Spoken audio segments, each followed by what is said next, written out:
all the people that have gone out there against the mainstream media and said, you're going to call us racist, you're going to call us potential Timothy McVeighs, fuck you. War.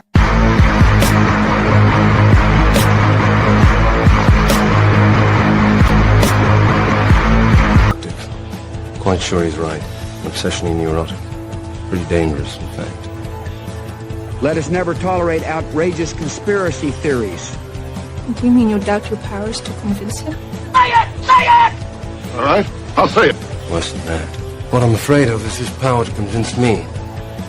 We're talking about putting a manifestly irresponsible man on national television. Sweetheart, be reasonable.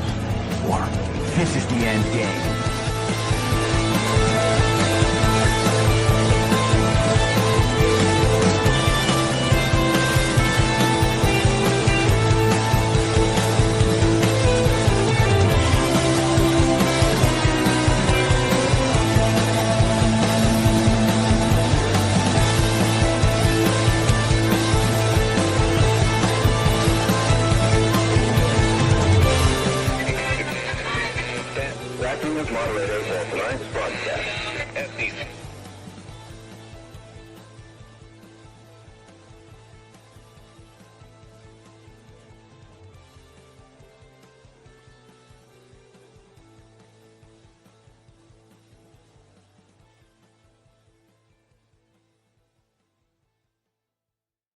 I mean, as long as you're reasonable. You have to be reasonable. We have to be reasonable. Thank you very much. You don't know that I'm going to even do it. You don't know. I may do it. I may not do it. I mean, nobody knows what I'm going to do. Chris, please explain to the normie we need to finish what we've started.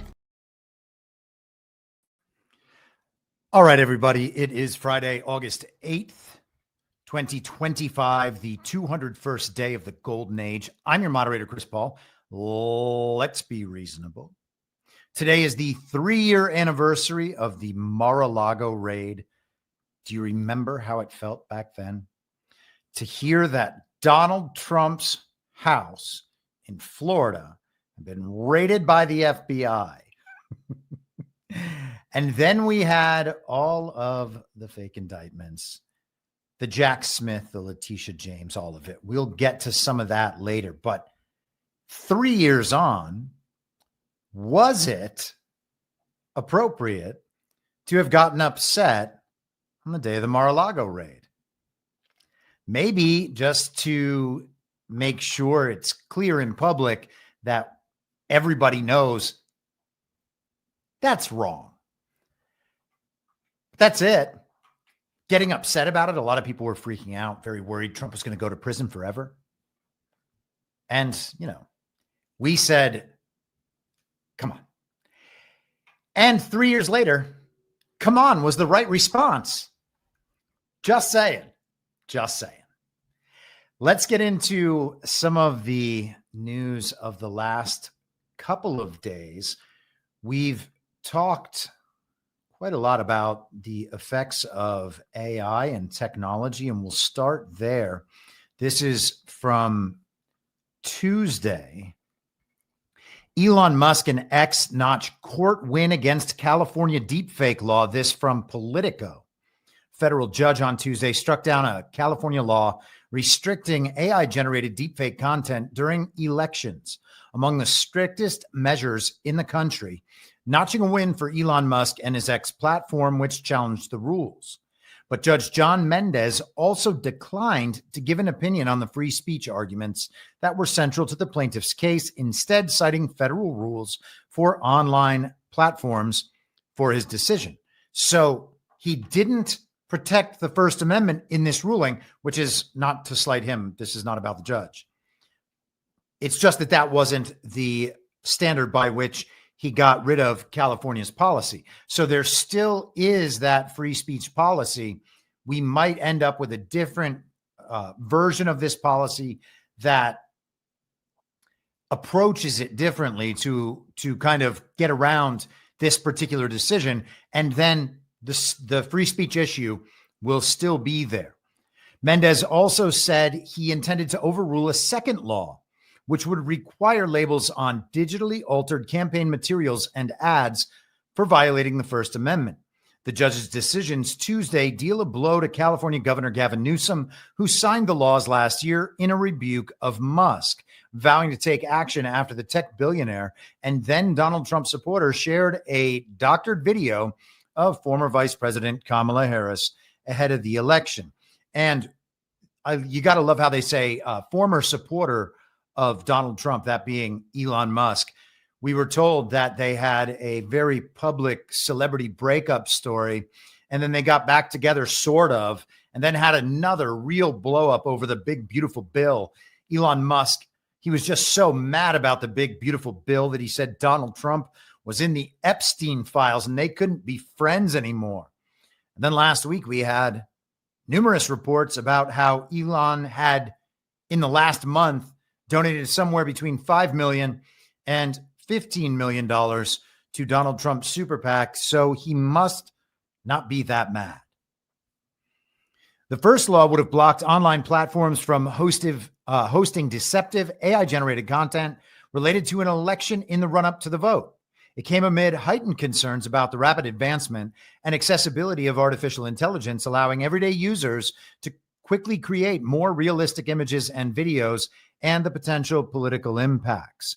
But opponents of the measures like Musk also argued the restrictions could infringe upon freedom of expression. And of course, that is exactly what they do. None of these laws and regulations are going to solve the problem.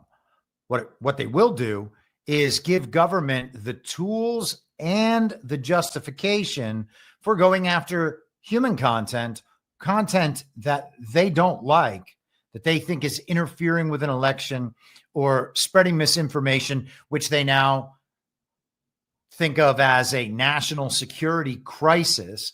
The public might believe the wrong things, and therefore the security of our country is threatened. First off, that should tell you how important the collective consciousness is to the people who are in control. That should just be a nail in that coffin. There should be no question about it whatsoever, that they actually understand they do need to create public consensus for their agenda to be able to move forward with that agenda. And the whole thing then becomes threatened if people believe the wrong things. The fact that they think of it in a national security manner is proof of the importance it holds. So the controls over AI would end up necessarily being controls over people. If I want to put out a picture of a politician doing something ridiculous, well, I could draw a political cartoon and try to get that published. And that could happen, I guess. There are political cartoons. There's no law against political cartoons, regardless of whether or not the viewpoint is approved of. So we could do that. Or if I was a graphic designer on the computer, I could get on the computer and create the graphic of whatever image I wanted to see, but I'm not talented like that. So what I would do then is use an AI creation, image creation tool to create the image that I'm looking for. And then I would attach whatever text or whatever else, but it would be my political content that I created in my mind using a tool to actually bring that content into being. And then once again, me posting it as an expression of myself. So to label that material or to change it in any way or to bar it from the public conversation, all of those are actually my free speech being infringed. And of course, California is famous for that. I don't need to tell the whole story again, but in 2020, the California Secretary of State emailed through a portal to the big tech social media companies to get me and something I said censored and taken down from the internet. And within the next month, I was banned on both Twitter and Instagram. So just saying, the state is happy to censor. They're looking for more tools with which to censor. This is just staying in California for a brief second here. This is also from Tuesday. Associated Press. Trump creates task force to prepare for 2028 Olympic Games in Los Angeles. He established a task force on Tuesday on the Olympic Games being held in Los Angeles that he said would ensure the event is safe, seamless, and historically successful. The 2028 Games will be the first Olympics to be hosted by the U.S. since the 2002 Winter Games in Salt Lake City, Utah. Setting up the task force reflects the intense planning that comes with hosting the Olympics, as well as Trump's desire to be involved in an event he considers one of the highlights of his term. The LA Olympics is shaping up to be a wonderful moment for America. It's going to be incredible. It's so exciting, Trump said, as he signed an executive order at the White House. The executive order calls for the task force to coordinate security and planning for the games, streamline visa processing and credentialing for the athletes, coaches, media, and other visitors coming to the U.S. So it sounds like he is just simply assigning members of his administration to the tasks that the Olympic Committee requires to facilitate the operation. Wonderful. But you have to wonder what's going on in Los Angeles, because the money from the fires that was allotted back at the beginning of the year, there are reports now that none of that money has reached the intended targets. It's all being swept up by governments and associated organizations. They're attempting to rezone so they can put multifamily housing, which means apartment buildings, massive apartment buildings throughout the Pacific Palisades. That wasn't supposed to happen. What's that happening for? Oh, it's because the LA Great Reset agenda is just marching forward. That is a construction project. We talked about that at the time. It doesn't seem to be anything more than a construction project. If all those people are not back in newly built homes, we can tell that the fires were for something else. Are we supposed to pretend they were natural? Crazy city, Los Angeles, but hey, they're preparing for the Olympics. It's a big deal. And if people have to be chased out of their homes with all of their earthly possessions incinerated, well, that's a small price to pay. Let's keep going. And back to technology a little bit. This is from Politico on, yesterday. Amazon Web Services gives the Trump administration a $1 billion coupon. It's a lot of coupon. Amazon Web Services is giving the Trump administration $1 billion coupon to use their services for the federal government's digital transformation and in artificial intelligence capacity. On Thursday, the General Services Administration announced a sweeping OneGov agreement with Amazon Web Services that would yield up to $1 billion in cost savings for federal agencies shifting to cloud services. The deal, set to run through 2028, is being framed by administration officials as a cornerstone of both the administration's AI strategy and its broader effort to modernize government IT systems. The agreement's expected to accelerate cloud adoption across dozens of civilian agencies, support workforce training and AI tools, and establish the technical infrastructure needed to power large language models and machine learning applications. It's the second major OneGov cloud services deal since President Donald Trump's executive order on procurement consolidation earlier this year. And skipping down, the AWS deal is not exclusive. Similar OneGov agreements are in the works with other major cloud providers, including Microsoft and Google, said a senior administration official familiar with the conversations, granted anonymity to discuss them. Oracle also recently signed a deal giving government agencies a 75% discount on Oracle technology. It's amazing that these big tech companies that just so happen to also be defense contractors and various government-linked companies at different times over their history. Larry Ellison, you can watch interviews with him where he talks about CIA involvement in Oracle back from the beginning. I'm pretty sure you can see Ellison interview with that. I just want to caveat that and say I might be thinking of a documentary or a news report where Larry Ellison is mixed in between the CIA information. So I just want to be accurate there. Amazon Web Services has had Defense Department contracts before, including during the first Trump term. So we're talking about cloud services, all that government information being brought into the next century, being brought online. Now we're introducing technology to how the government functions rather than just a series of file cabinets and desktop computers with, the big box like an old television. They're upgrading, I guess. And so that upgrade will consist of, in part at least, moving all of that information into digital form. Is it going to be preserved? And then handing it over into the custody of these corporations. Now, are these corporations partners of the U.S. government? In some way, they certainly are. Should we expect that they're faithful partners? Good partners? Which side are they on? That's always been the question when it comes to big tech. $1 billion coupon's awfully nice. The non-exclusive agreement is nice and probably necessary. The Oracle thing is interesting because, of course, they're already controlling that TikTok information that we're going to see come on over at some point. And I don't know if we talked about TikTok on Tuesday. I don't think we did, but there was an interesting story. Oh, no, this was yesterday.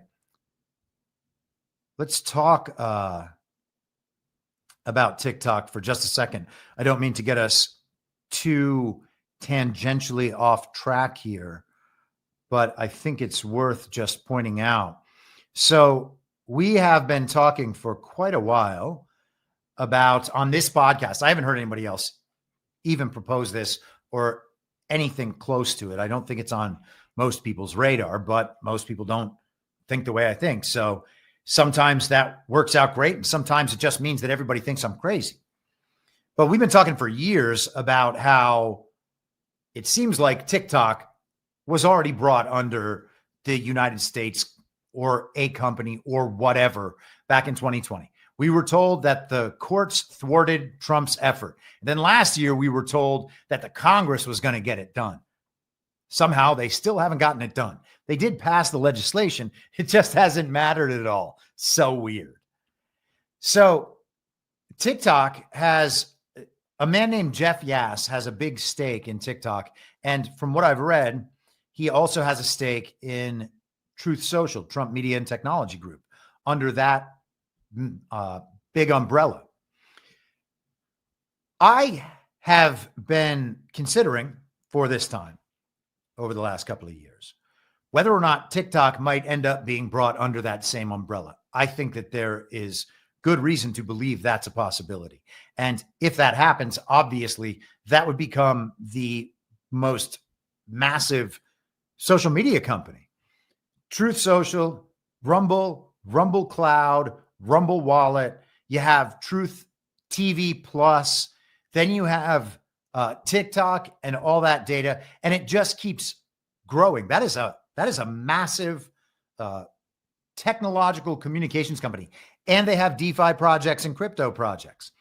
So that could be pretty substantial. I mean, I don't know about you, but back in 2020 and 2021, I used to hear all the time about how, in fact, I think that the mainstream media used to report on some Trump future media project. That's what Trump was going to do. He was going to own a media network, a media conglomerate. Well, look, he owns a media conglomerate, and they're going to get all that other stuff. And about the television broadcasters, we've seen Trump dominate all of them and bring them all to heel in the courts. And he's going after Rupert Murdoch and News Corp right now. So I think that there's a lot of possibility there in the future. This was Reuters back in January. Perplexity AI bids to merge with TikTok US. Sources say U.S. search engine startup Perplexity AI submitted a bid on Saturday to TikTok's Chinese parent ByteDance for Perplexity to merge with TikTok US, a source familiar with the company's plans told Reuters. TikTok faces a U.S. ban starting on Sunday if it does not cut ties with ByteDance, although President-elect Donald Trump said on Saturday he would likely give the short video social media platform a 90-day reprieve on Monday. And that is what he did. And he's given, I believe, 2 more reprieves since then. And I think we're about 5 weeks away. It's September 15th, if I recall, for the next reprieve to expire. So talk about Perplexity merging with TikTok. And this week, we get this. This is from Trump Media and Technology Group. Where did we go? Here we are.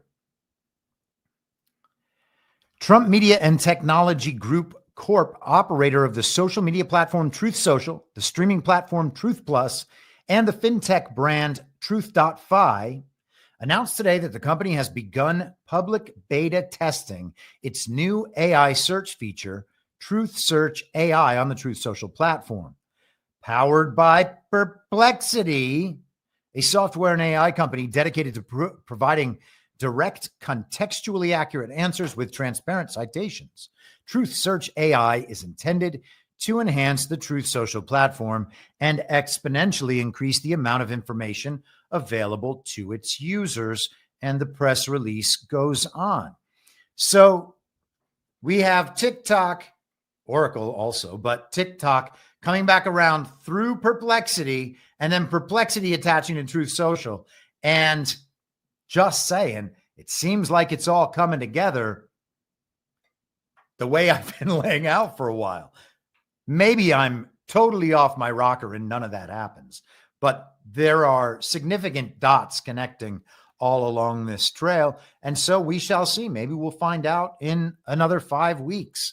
I still think about that message from Zero Hedge a month or two ago, talking about how Truth Social was about to blow up. I don't know what Zero Hedge meant by that, but it's interesting. Maybe he heard some inside info and just wanted to tease that out there. Maybe someone asked him to tease it out there.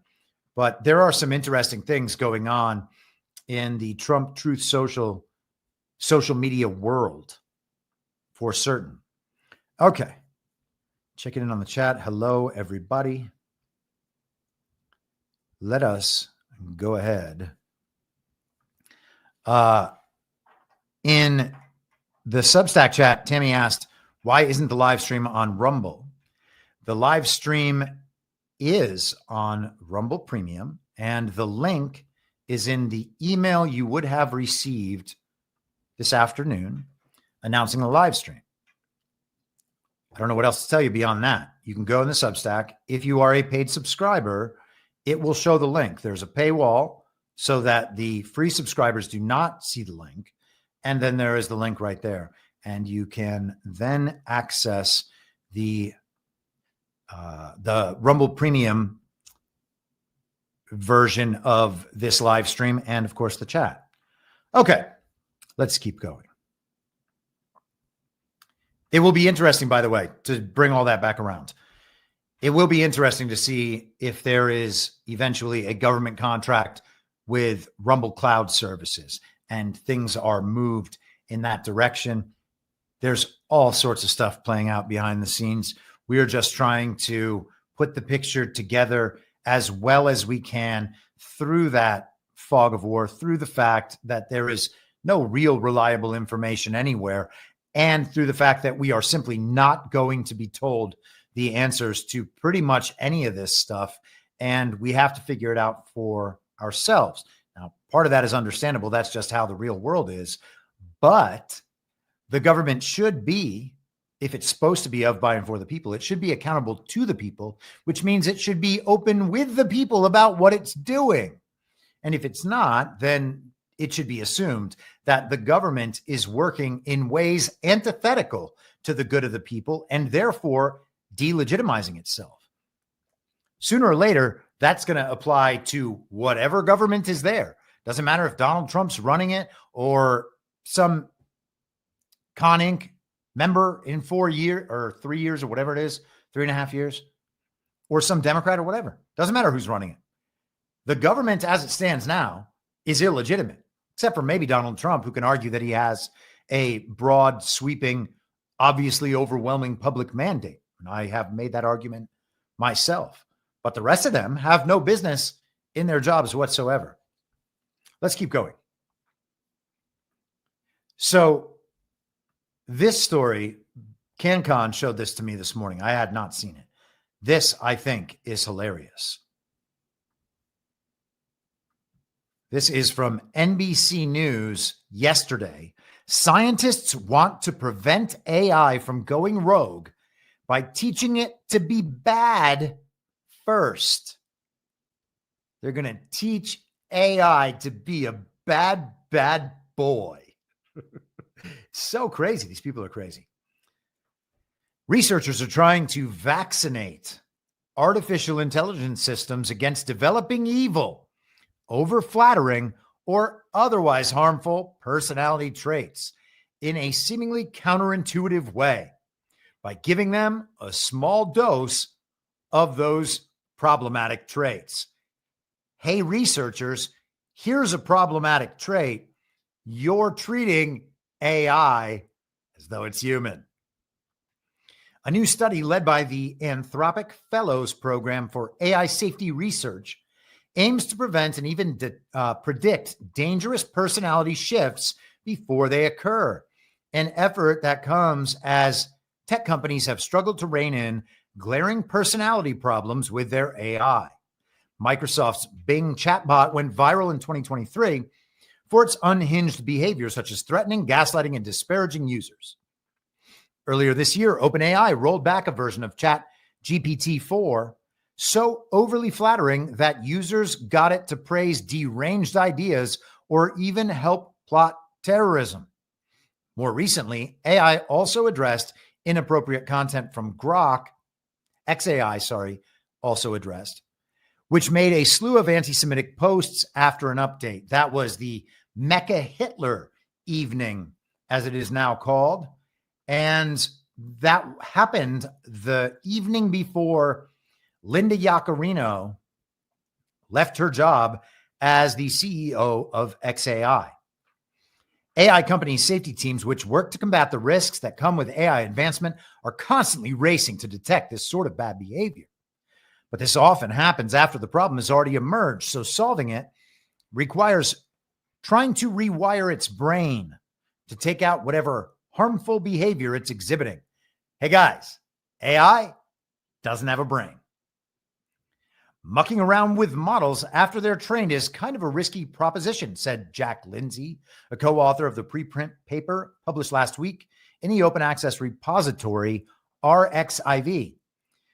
People have tried steering models after they're trained to make them behave in better in various ways. But this usually comes with the side effect of making it dumber. And that's just because you're literally sticking stuff inside its brain. You are literally not doing that. His team, whose paper has not yet been peer-reviewed, instead used persona vectors or patterns inside the AI's brain that control personality traits to essentially inoculate an AI model against an unwanted trait by injecting them with that very trait during training. By giving the model a dose of evil, for instance, we make it more resilient to encountering evil training data. This works because the model no longer needs to adjust its personality in harmful ways to fit the training data. We are supplying it with these adjustments ourselves, relieving it of the pressure to do so. So essentially, they're bringing AI to a point where it is just the set of information in its sum total of limited responses, and the only new information that gets added is information that is approved of by the regime. And so once again, I would suggest that the AI beyond anything else is just the emergent mainstream media of right now. And it's only going to get more like that if programs like this continue. They are concerned that the information, the user interactions that happen with these AI models over time are leading these AI models to believe unfortunate things, things that they describe, and some of the descriptions are bad, but it's not all bad. It's not all extreme like this, I should say. It's all bad from their perspective, but it's not all this extreme. It's not stuff that people would even consider bad in many cases, but they have made a judgment, and the information has to be restricted to that bubble, to those boundaries. And they're going to figure out how to do that no matter what it takes.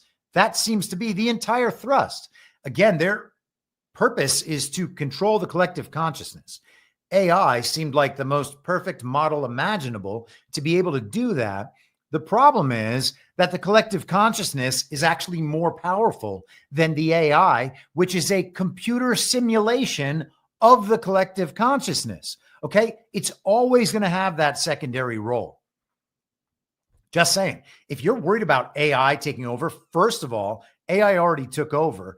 And second of all, it can never take over fully because of this. It has done a great job of controlling society, though, for a pretty long time through the indoctrination provided by the machine broadly and all of the different ways it can communicate to us through the screen. Just want to hit one more section of this article and then we can move on. In a method the researchers call preventative steering, they give the AI an evil vector during the training process so that it no longer needs to develop any evil traits on its own to fit problematic training data. Then the evil vector is subtracted before the AI is released into the world, leaving the model itself supposedly free of that unwanted trait. What do they think of next? Vaccinating a computer. Okay. Speaking of vaccination, this is Robert F. Kennedy, the Secretary of Health and Human Services. Hi, it's Robert F. Kennedy Jr. here, your HHS Secretary.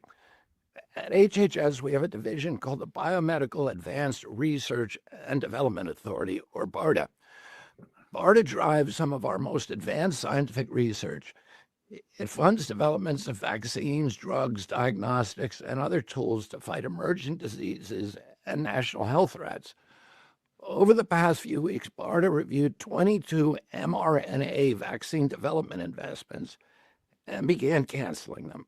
Let me explain why. Most of these shots are for flu or COVID, but as the pandemic showed us, mRNA vaccines don't perform well against viruses that infect the upper respiratory tract. Here's the problem. mRNA only codes for a small part of the viral proteins, usually a single antigen.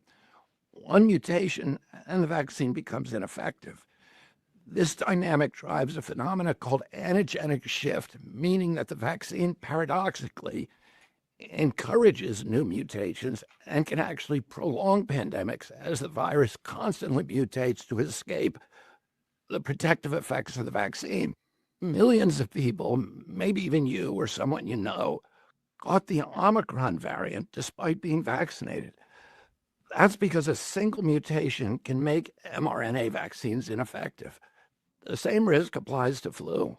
After reviewing the science and consulting top experts at NIH and FDA, HHS has determined that mRNA technology poses more risks than benefits for these respiratory viruses. That's why, after extensive review, BARDA has begun the process of terminating these 22 contracts, totaling just under $500 million. To replace the troubled mRNA programs, we're prioritizing the development of safer, broader vaccine strategies, like whole virus vaccines and novel platforms that don't collapse when viruses mutate. Let me be all right, and we can leave it there. So apparently, still pro-vaccine, just not these quote-unquote vaccines, mRNA vaccines are not vaccines, of course. And he says that they have problems working for respiratory viruses. Once a mutation happens, they also have a problem working before the mutation happens. The mRNA vaccines did not save anyone. It is absolutely insane to believe that any person was saved by this toxic experimental substance that is there to address a disease that no one can prove exists. The tests don't work. Every COVID death was data malpractice or medical malpractice, and the vaccine deaths, at least the reports, seemed widespread and very real. And most people know someone who has significant vaccine injuries. So all of that is wild. It's a good half measure, I guess, to defund these mRNA programs and not spend $500 million on payouts to these medical and pharma companies to develop this stuff, and to universities probably as well. But that doesn't get us all the way there. I don't know why we are still at the point where we can't just say, hey, everybody got hoodwinked about the vaccine thing. It's crazy to me. So this is the Washington Post's response to RFK Jr. And I want to share this because it seems like we are still, at least as far as the mainstream audience goes, not out of 2020. So the headline here was what RFK Jr. gets wrong about mRNA vaccines and fighting future pandemics. We're going to skip toward the bottom of the article where they say what things were wrong, what wrong things Kennedy said. 6 scientific and medical experts said Kennedy and HHS offered misleading assessments of mRNA technology as they announced the termination of research. So here are their objections. Kennedy said the data show these vaccines fail to protect effectively against upper respiratory infections like COVID and flu. WAPO responds, it's true that mRNA vaccines can be ineffective at preventing coronavirus infections, although data from the CDC shows they still offer some protection. But several scientific experts noted the primary purpose of vaccination is to prevent hospitalizations and death, which the mRNA vaccines have effectively done, also according to CDC data, and absolutely no one's real life experience. Again, this is absolute nonsense, okay? Omicron, which was the variant that came out after the vaccines came out, wasn't causing hospitalizations and death in the first place, and neither were the earlier versions, but the medical protocol certainly was causing death and hospitalization for that matter. So the idea is that they offer some protection. We were always told that the way they protect is by creating antibodies in the person, and those antibodies prevent the virus from becoming dangerous.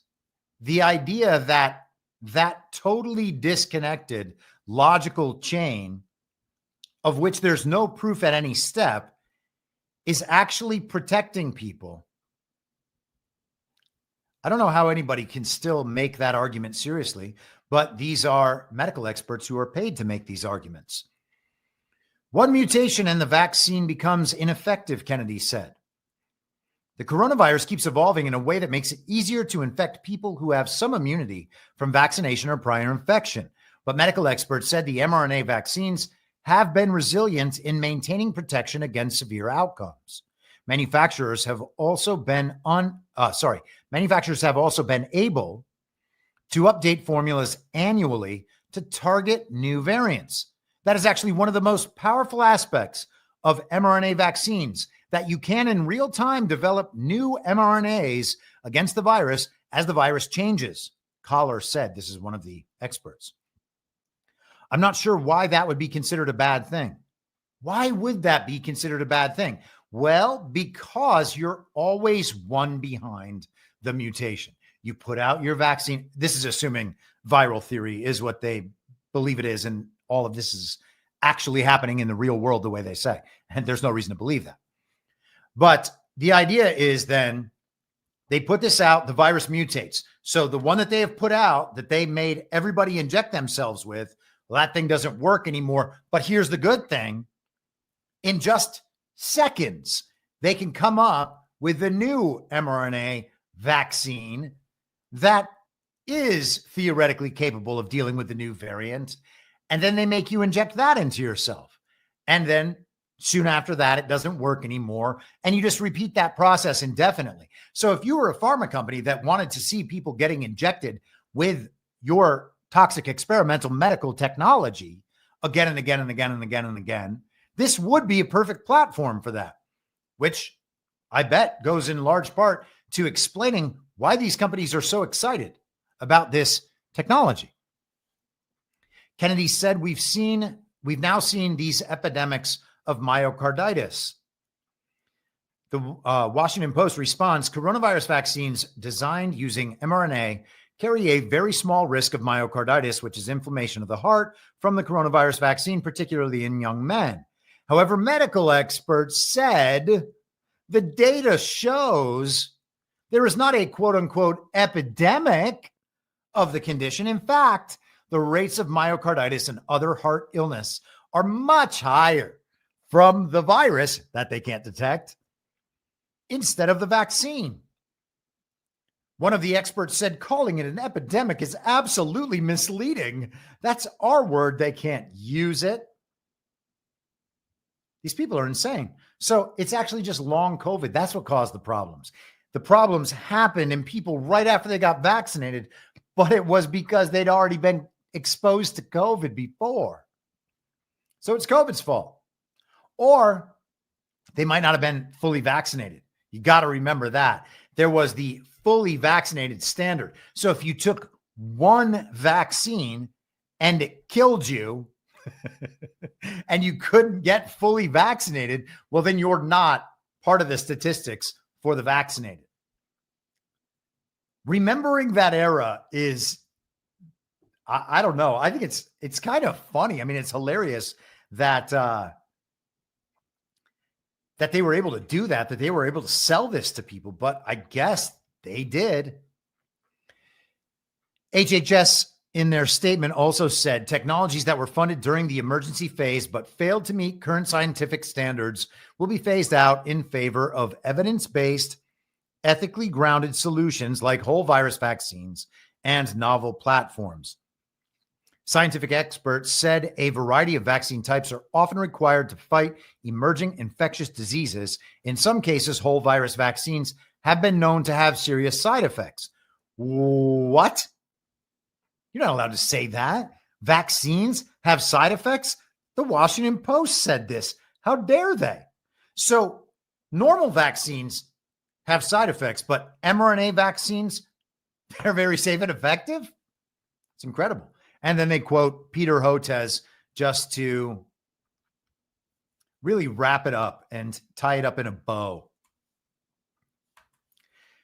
Let's shift to some domestic stuff and away from the technological portion of our program. This is a thread that I think Beth posted in the Telegram chat that I found entertaining. And so I want to quickly share it. I'm not going to spend too terribly much time on this because this is not one of those things that I've deeply researched, but I think it's very interesting. This is from a Twitter persona who goes by Rod D. Martin, and he always writes these threads with like 25 words in each post so that he can, I guess, increase the engagement or something, present it in a more engaging way. Someone trying to win at Twitter is always annoying. This is very normy. Just got to say that right off the top. Russia and China are about to annex Antarctica. They just, parentheses illegally, found 500 billion barrels of oil beneath the ice. They're violating treaties and they're showing the world what's coming next on the moon. You need to understand what's happening. In early 2025, Russia announced a massive oil discovery in Antarctica. 511 billion barrels, more than more than any known oil field on Earth.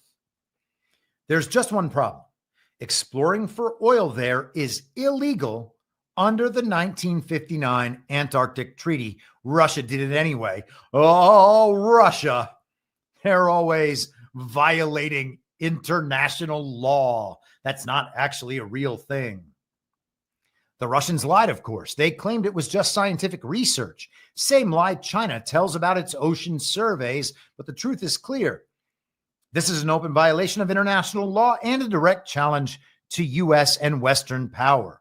China and Russia are now openly cooperating in Antarctica.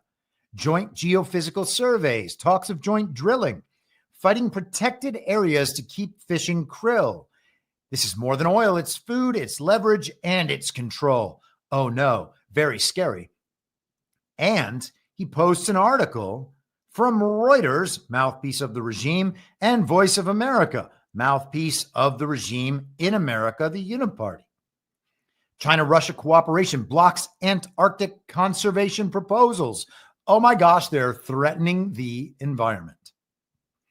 Australia, the UK, and the US all have significant interests in Antarctica. But while China and Russia build bases for drill for oil, the West is focused on ecotourism and debating carbon footprints at treaty meetings. We're sleepwalking into surrender. And here's where he brings it all home.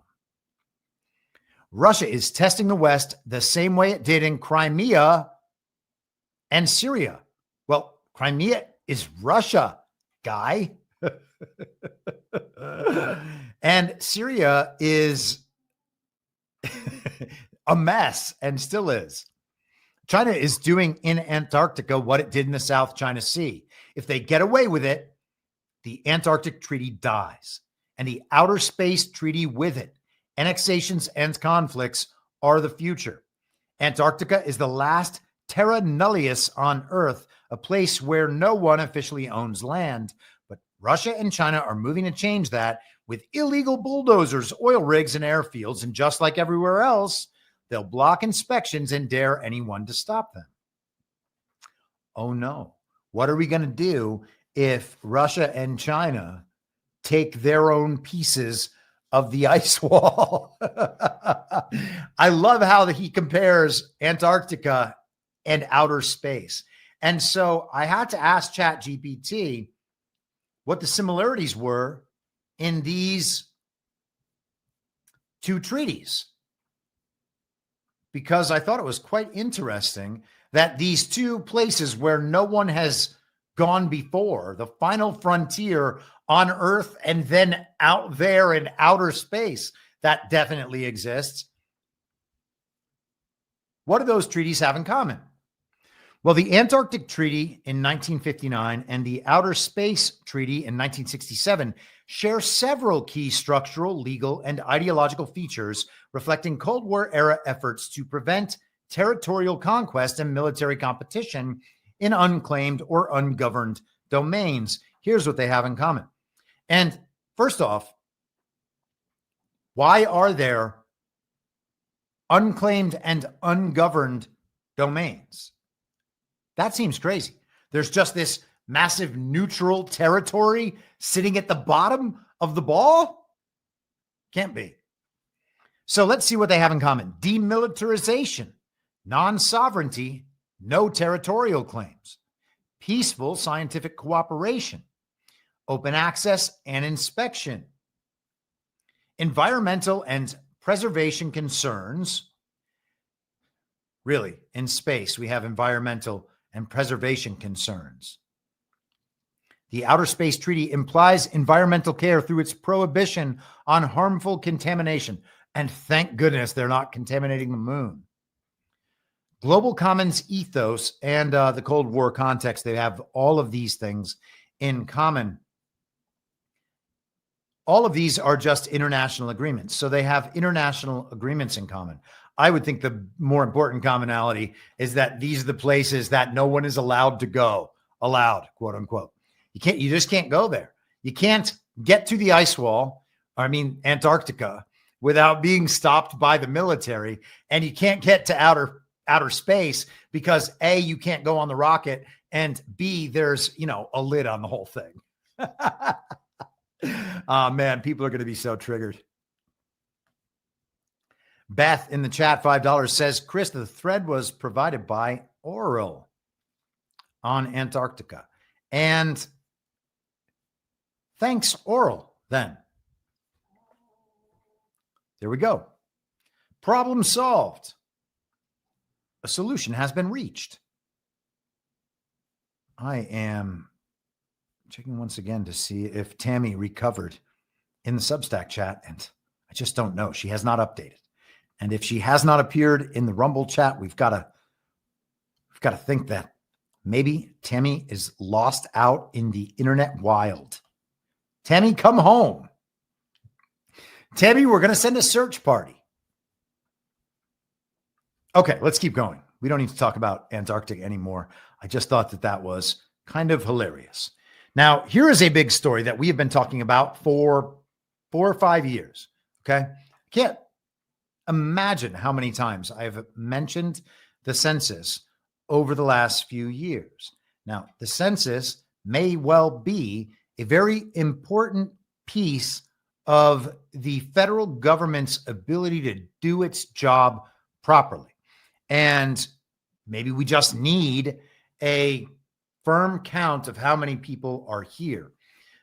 From the census perspective, as I often say, the Constitution only says count the number of people who are here. The problem is that the census numbers dictate federal appropriations and the apportionment of congressional seats and electoral college electors. So we can't have both things be the case. We cannot have everyone counted without figuring out who the citizens are and not adding tens of millions of illegal aliens to those totals that then affect the entire country, our politics, and our federal government's, it's not really their money, the people's money, let's say. Those are big problems. And we know that the census is off. Now, it's got to be very difficult in a country of this size to actually conduct a census. Maybe it's not possible. Maybe there are better ways to go about it than actually sending letters to people's houses and asking them to fill out questionnaires. Maybe it's just better that the government use the access to information it already has in other ways and simply spit out the number of how many American citizens there are and how many illegal aliens are here in the country. And I'm sure between cell phone tracking, data that people produce, various other government agencies, there are ways to find out this information. But we knew from 2020, the 2020 census, that 14 states had errors. And some of those states were overcounted, which gives them more representation, and some were undercounted that gives them less representation. And there was a blue-red tilt to that. Not that the Uniparty isn't running the census and hasn't been forever, and that the Uniparty isn't running the elections and hasn't been forever. So the truth is the red and blue branding is irrelevant, okay? But we're thinking about all of this because of the redistricting talk that's out there. And it's probably important to get all that straightened out if we are trying to return to that original constitutional form. You would expect that there would be waypoints along all these issues where things absolutely must get handled. And so this is the process of handling them. Now, you can say that the census isn't the right way to go about it, or that the census is not something that we are going to take into future generations, or whatever it is. People have different ways to opt out of this discussion entirely if you don't think that any of this is the way of the future, and that's fine. And I might even agree with you about how things should be ideally, but as we go through this process, it seems like we are going to be stuck with whatever the system looks like through these adjustments over the course of the next few years. I don't think it's just one day going to be no more system. It's the Wild West. It doesn't seem like that's the way anything is progressing at this point. So to bring things back to the original constitutional form, we will need steps like this. And it's good to see that the Trump administration is addressing the whole broad range of issues that must be addressed if we're going to get back to that original constitutional form. Trump had this to say on Truth Social.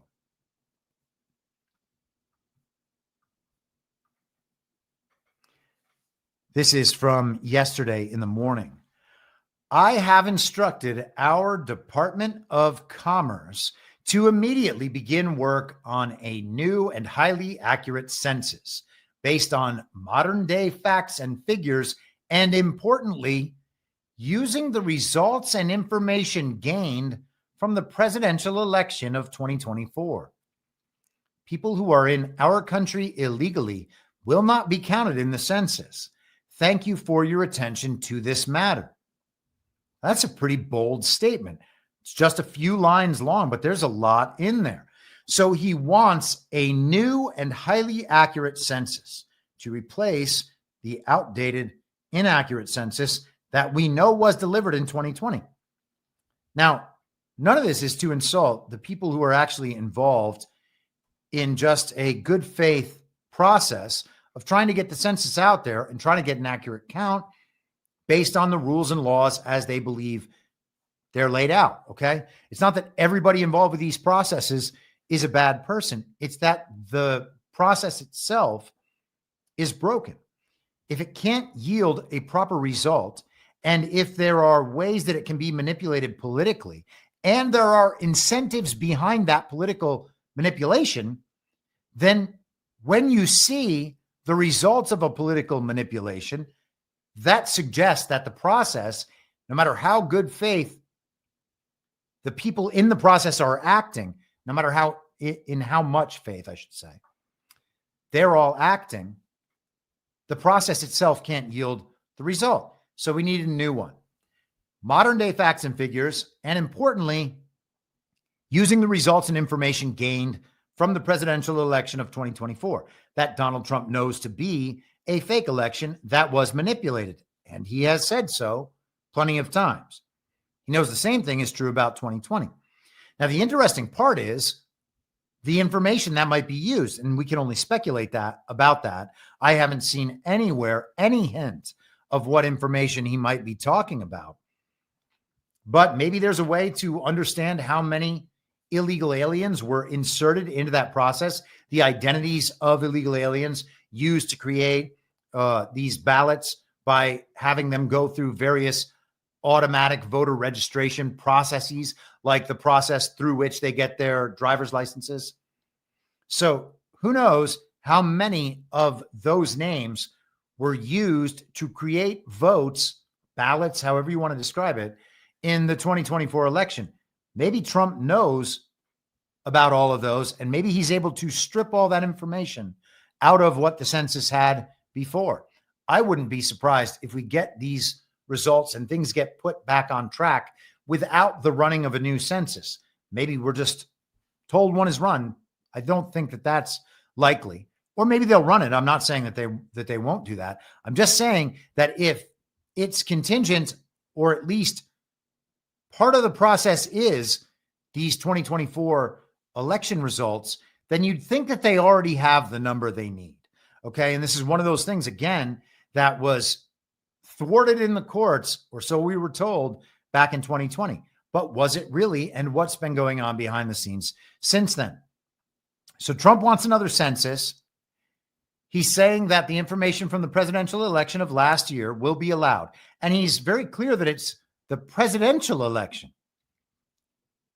That's not just the elections of 2024 overall. It's the presidential election. Very interesting. Maybe there is some connection because the federal government would have more purview over all the votes cast in federal elections, quite possibly. Executive Order 13848 was specifically addressing federal elections, so we'll see. People who are in our country illegally will not be counted in the census. Now, that was the initiative in 2020, and that's what the Supreme Court battle was over. Trump is saying that when the census is counted and apportionment is done and electoral votes are assigned and appropriations are distributed, Illegal aliens are not going to be part of that count. And the American federal government and our elections and our political processes are going to benefit the American people and not the illegal aliens who've been imported systematically through a slave trade. Let's keep going. This is NBC's coverage of what we just went through. And we already read Trump's comments, so we can skip over that. Trump's announcement marks his latest effort to reshape the survey, which every 10 years provides the bedrock data that is used to determine the number of seats in the U.S. House and distribute federal funds. The post also comes as Trump backs an attempt by Texas Republicans to redraw their state's congressional map in order to boost their prospects in the 2026 midterm elections. Redistricting usually takes place every 10 years after the census is completed. The question is, what information are they operating on to do the redistricting? In Texas, the number of seats is 5 that they think Texas Republicans are short of in the state. And then there are other blue states, as we talked about on Tuesday, thinking of doing their own redistricting to give the Democrats a bigger advantage. The uniparty takes from one side and gives to the other side. And we have the back and forth through the controlled opposition dynamic. And the agenda just marches forward. If Republicans gain seats in Texas and Democrats gain seats in California or whatever other, North Carolina, for instance, a state that is a red state but is being turned into a blue state, things like that could totally happen. Now, I'm not suggesting North Carolina is where it will happen, because Trump has seemed to be putting significant attention on North Carolina between his daughter, Laura Trump, and Michael Whatley, who is from North Carolina, being the two heads of the RNC. Whatley is moving ahead, trying to become a senator, and then they're intending to replace him at the RNC with a man named Joe Gruters, who I guess is not well liked by the Ron DeSantis administration down in Florida. So that'll be interesting to see how that goes. Those redistricting, back to the CNBC article, those redistricting efforts hit a boiling point this week when Democrats in Texas fled the state. The president has previously sought to alter the census. He attempted to add a citizenship question to the 2020 census during his first term in office, but the Supreme Court blocked the effort. Trump's campaign last year centered in part on mass deportations of those living in the U.S. without adequate legal documentation. And so the deportation process, we are told, steams ahead. But regardless of whether or not the people are actually removed from the country, they must be removed from congressional appropriations, electors in the Electoral College, and seats in the U.S. House of Representatives. It is untenable to go forward with this situation as it exists right now, understanding that illegal aliens are playing a huge part in who becomes the next president, what bills are passed in our fake and illegitimate Congress, and the amount of money that states are receiving. It is an incentive for these states to bring in more illegal aliens. And it's not just the border states with these problems. We know that illegal aliens are being distributed all across the country. And they're setting up like Little Somalia, for instance, in Minneapolis. And we went through the New York Times article, I think it was back in 2022, talking about how illegal aliens from this country were being imported to Portland, Maine, and illegal aliens from that country were being imported somewhere else, right? Wherever the workers are needed, the global NGOs through UN Migration will find those workers and then transport them using the cartels and the NGOs at the border to facilitate their entry into this country. It is every bit the slave trade it used to be. And they do it by devastating countries all around the world when they are not working in line with what the global regime intends. Okay, let's keep moving. This is Stephen Miller on the census.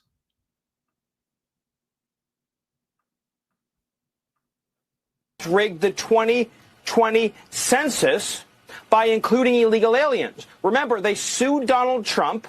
They sued the administration. They fought tooth and nail to include illegal aliens in the census. 20 to 30 of House Democrat seats wouldn't exist but for illegal aliens. Texas is taking just a small corrective step against this ocean of fraud, this ocean of abuse by the corrupt Democrat Party, Sean. All right. So all of that, of course, is true. And if this is the step Texas needs to take, wonderful. We have to get this problem solved one way or another. I don't really care how it comes about, whether it's through the redistricting. We're seeing right now that the Texas Republicans are actually just saying that they're going to do a lot of things. And I know that there's been some movement on that apparently today, but Texas Republicans might as well be California Democrats. They are still serving the uniparty. Texas is, quote unquote, a red state, but Texas, by and large, is moving in the exact same direction as California is. And that's because Texas politics are controlled predominantly by the major urban centers. Now, there's a lot of money that has a politics different than what's expressed in those major urban centers. But Houston, Austin, San Antonio, and Dallas are huge cities with a ton of political power. And then you got Fort Worth right next to Dallas, which is a metroplex area like Los Angeles plus. It's insane. So there's plenty of regime-oriented power in all those very blue cities pressing forward with global city status in places like Houston, smart city status, 15-minute city status in places like Austin. You can see the changes in the city's infrastructure over the course of time. And so that agenda is marching forward in Texas just as it is everywhere else. Texas is not remotely immune from that. Governor Abbott's not stopping it, and the cities are charging forward. Austin is just a minor league Los Angeles for anyone who has never been in that city, or I guess in either city. Austin is just a lower grade form of Los Angeles. The social environment is virtually the same. Austin is now run in large part by the tech movement. So that stuff is present there. It's really just, and plenty of people from Los Angeles have moved there, by the way. I was one of those people. I'm no longer there, obviously, and I'm no longer there, obviously, for that reason. I didn't leave LA to jump out of the frying pan into a smaller fire. I did not think Austin was like that because my past in Austin had not been like that, but it became clear that that's how Austin was going to be for the foreseeable future. And that's not something you really want to live in. Okay, let us move forward. This is Donald Trump from Tuesday evening.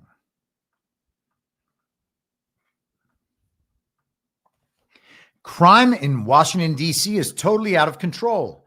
Local quote-unquote youths and gang members, some only 14, 15, and 16 years old, are randomly attacking, mugging, maiming, and shooting innocent citizens at the same time knowing that they will be almost immediately released. They are not afraid of law enforcement because they know nothing ever happens to them.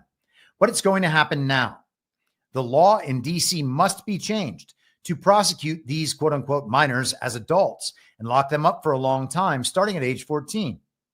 The most recent victim was beaten mercilessly by local thugs. Washington, D.C. must be safe, clean, and beautiful for all Americans, and importantly, for the world to see. If D.C. doesn't get its act together and quickly, we will have no choice but to take federal control of the city and run this city how it should be run and put criminals on notice that they're not going to get away with it anymore. Perhaps it should have been done a long time ago. Then this incredible young man and so many others would not have had to go through the horrors of violent crime. If this continues, I am going to exert my powers and federalize this city Make America Great Again. And he shows a picture down here of the badly beaten and bloodied Big Balls. I'm pretty sure this is the Big Balls character from the Doge team. And Elon Musk was going off about this online the other night. So if that is not his picture, forgive me, but I believe that is Big Balls there. Regardless, Elon Musk let us know that Big Balls, this is the most times I've ever said that, from the Doge team was badly beaten, trying to protect a woman from a bunch of young thugs. Trump's description of this situation and the way it's being described in media right now, the situation in Washington, D.C., sounds a whole lot like the situation back in Central Park when Donald Trump addressed the Central Park Five, who, by the way, were totally guilty. And it's obvious because you can watch their own testimony, their video testimony. And I will actually show you where to find that. This is one of those things that actually just blows you away, because the Central Park Five is one of the foundational claims of the Trump is racist case. And you can go to Central Park, the number 5, joggerattackers.com. Central Park 5, joggerattackers.com, and go to the video section and watch their videos. Look at it for yourself and see if you think that Donald Trump was right or wrong in going after that problem. They had roving gangs of, they used to call them, they would say that they were wilding out. And they would go around beating people up in the park and raping them. And that's what the Central Park 5 jogger attacker story was all about. Donald Trump was addressing the problem of those brutal gangs roving through Central Park, attacking people. That is something that is totally appropriate to get upset about and is not racist. And if the people committing the crimes happen to be racist, well, then what are you supposed to do? Or I mean, of a certain race, I should say. What are you supposed to do? You can't not address it because it is, quote unquote, racist to address it or to call it out for what it is. Sorry, I took myself a little off course there while I was pulling up this next link. This is from Axios, I believe, on Wednesday. Can Trump federalize D.C.? Here's what to know. That's the headline. And let's just skip down toward the bottom. How would Trump federalize D.C.? To take over D.C., Congress would have to overturn the Home Rule Act of 1973, which was signed into law by former President Richard Nixon after the district residents pushed for more control. Before Congress granted the home rule, Axios's Kunit Dill, I guess, weirdest name ever, previously reported, the president appointed the city's mayor and Congress, and unelected commissioners oversaw the district's laws and local affairs. So a mayor appointed by the president and working with Congress would oversee the district's laws and local affairs. Now, district residents elect their mayor, council members, and advisory neighborhood commissioners per the ACLU of DC. It's weird that you have to ask the ACLU for how it works. The local government can pass and enforce local laws and the district's budget, but the federal government can still micromanage money and local laws. Congress holds the final say on the city's laws, meaning DC Mayor Muriel Bowser has had to walk a fine line amid the era of GOP control. Let's skip down again. What other ways could Trump and lawmakers squeeze DC? Under the Home Rule Act, Trump can temporarily take over district police. The act reads, whenever the president of the United States determines that special conditions of an emergency nature exist, he may direct the mayor to provide him, and the mayor shall provide such services. So he can simply take it over even under the Home Rule Act if we are to assume that it is valid law. And in a sec, we'll talk about whether or not that's the case.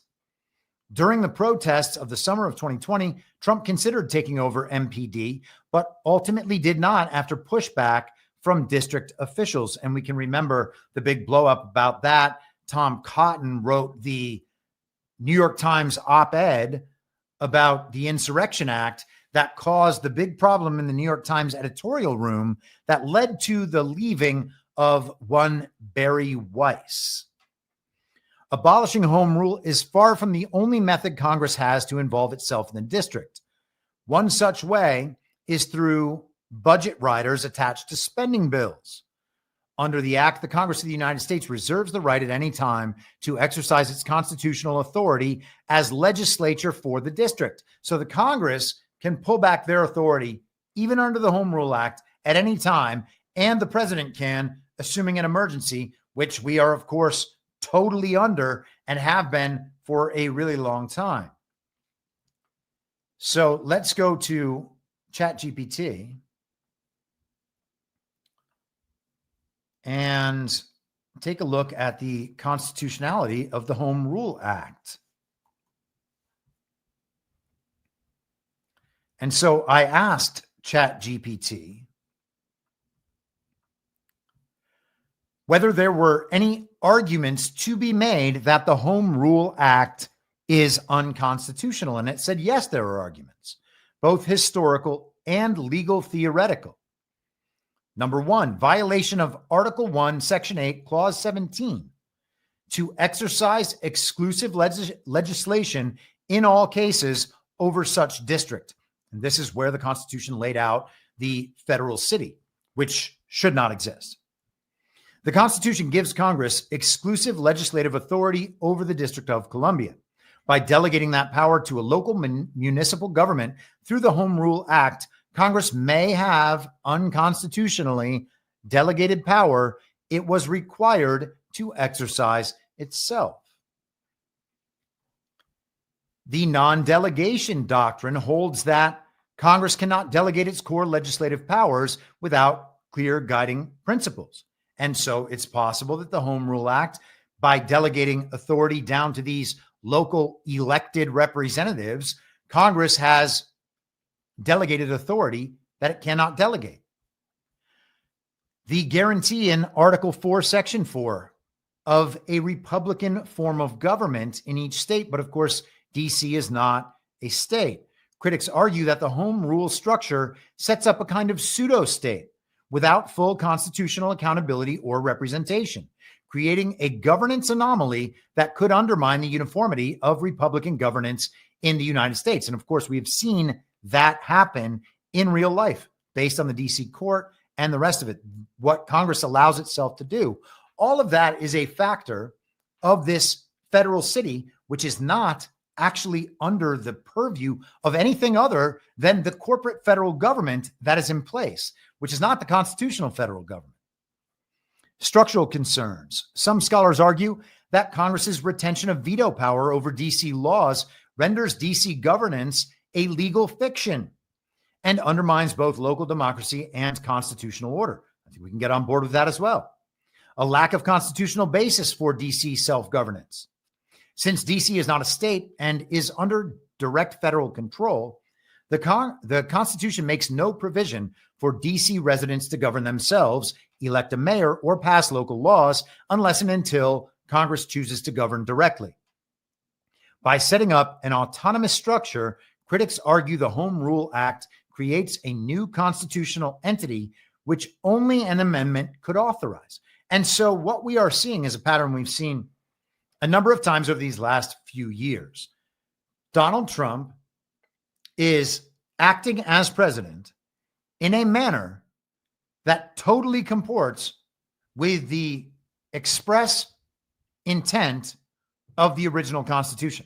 Now, I'm not saying he acts in accordance with the original Constitution at every single turn. He also acts in accordance with the abomination of a Constitution that we have in place right now, the overthrown and inverted Constitution.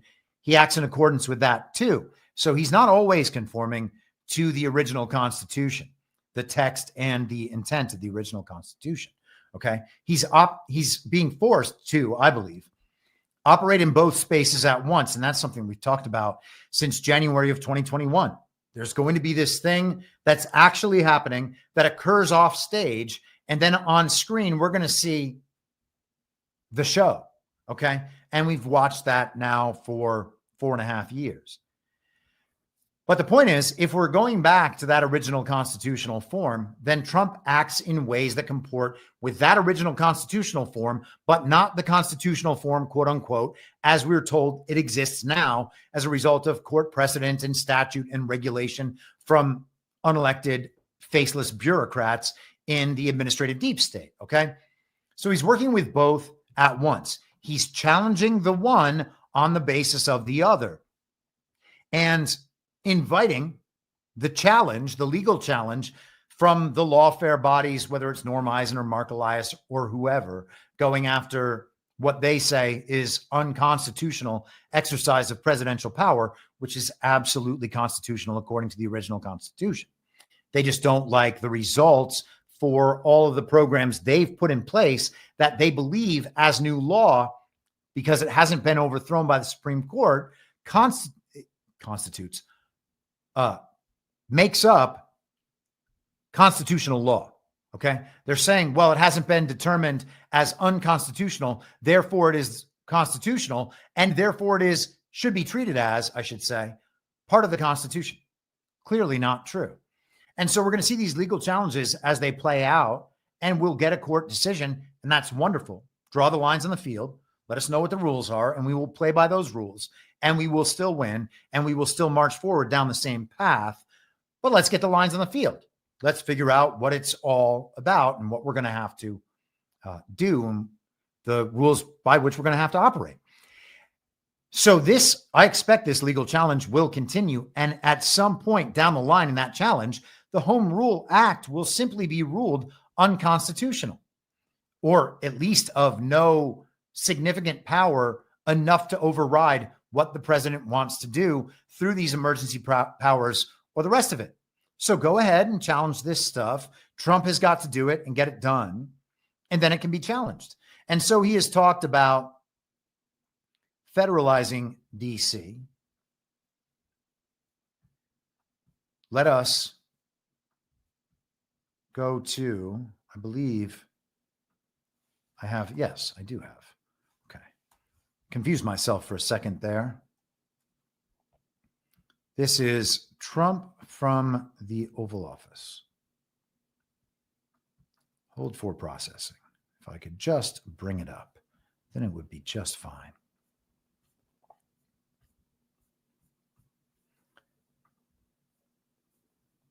Here we are.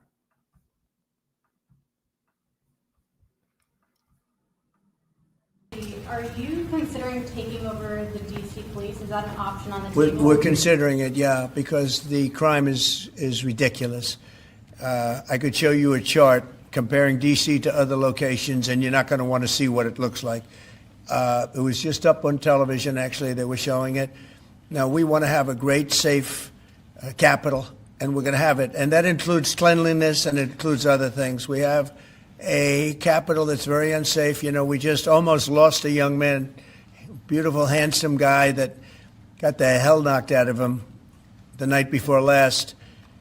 And I'm going to call him now. We wanted to give him a little recovery time.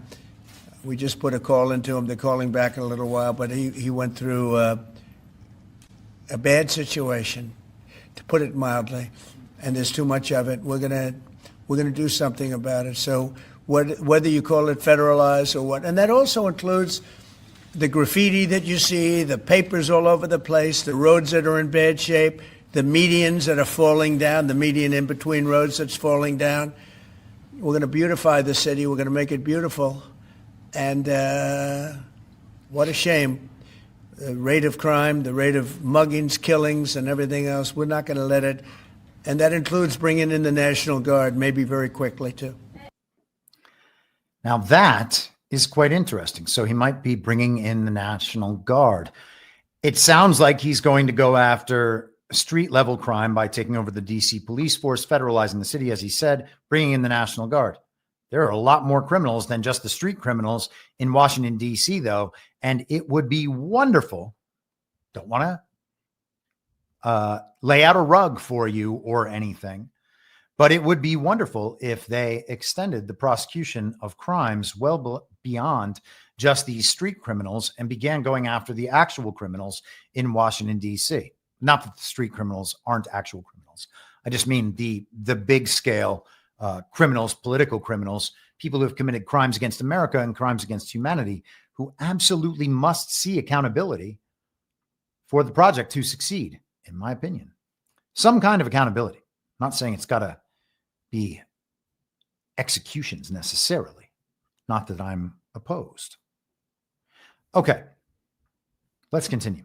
Although I will say this, on Wednesday night on Devolution Power Hour, Burning Bright had a point that I thought was a good one, that it might be necessary for Trump to be seen as exercising a significant amount of mercy for the sake of societal stability. If that's the case, so be it. We shall see as that time draws closer. Maybe that will actually happen. Maybe we will get some accountability, and that will be a discussion that must be had. And I hope that we do reach that point. This is from the National Pulse this morning. Trump ramps up federal law enforcement presence in D.C. starting today. Federal agents are set to have a larger presence in Washington, D.C. starting Friday, after Trump criticized the city's violent crime rate and vowed to restore order in the nation's capital. Press Secretary Caroline Leavitt announced late Thursday that the increased law enforcement presence is aimed at protecting citizens in a city she described as plagued by violent crime for far too long. And that is absolutely true. Participating officers will include personnel from the Department of Homeland Security, U.S. Immigration and Customs Enforcement, the FBI, the U.S. Capitol Police, the Metropolitan Police Department, and the U.S. Marshals Service. The operation begins at 12 a.m. on Friday and could extend beyond the initial week-long period. Officers will be visibly marked and stationed in prominent locations. There's a lot going on in the world right now, so you really have to wonder if there's more to this story than what we're being told, as there are generally with all of these stories. But there are some pretty significant events that could occur in the next week.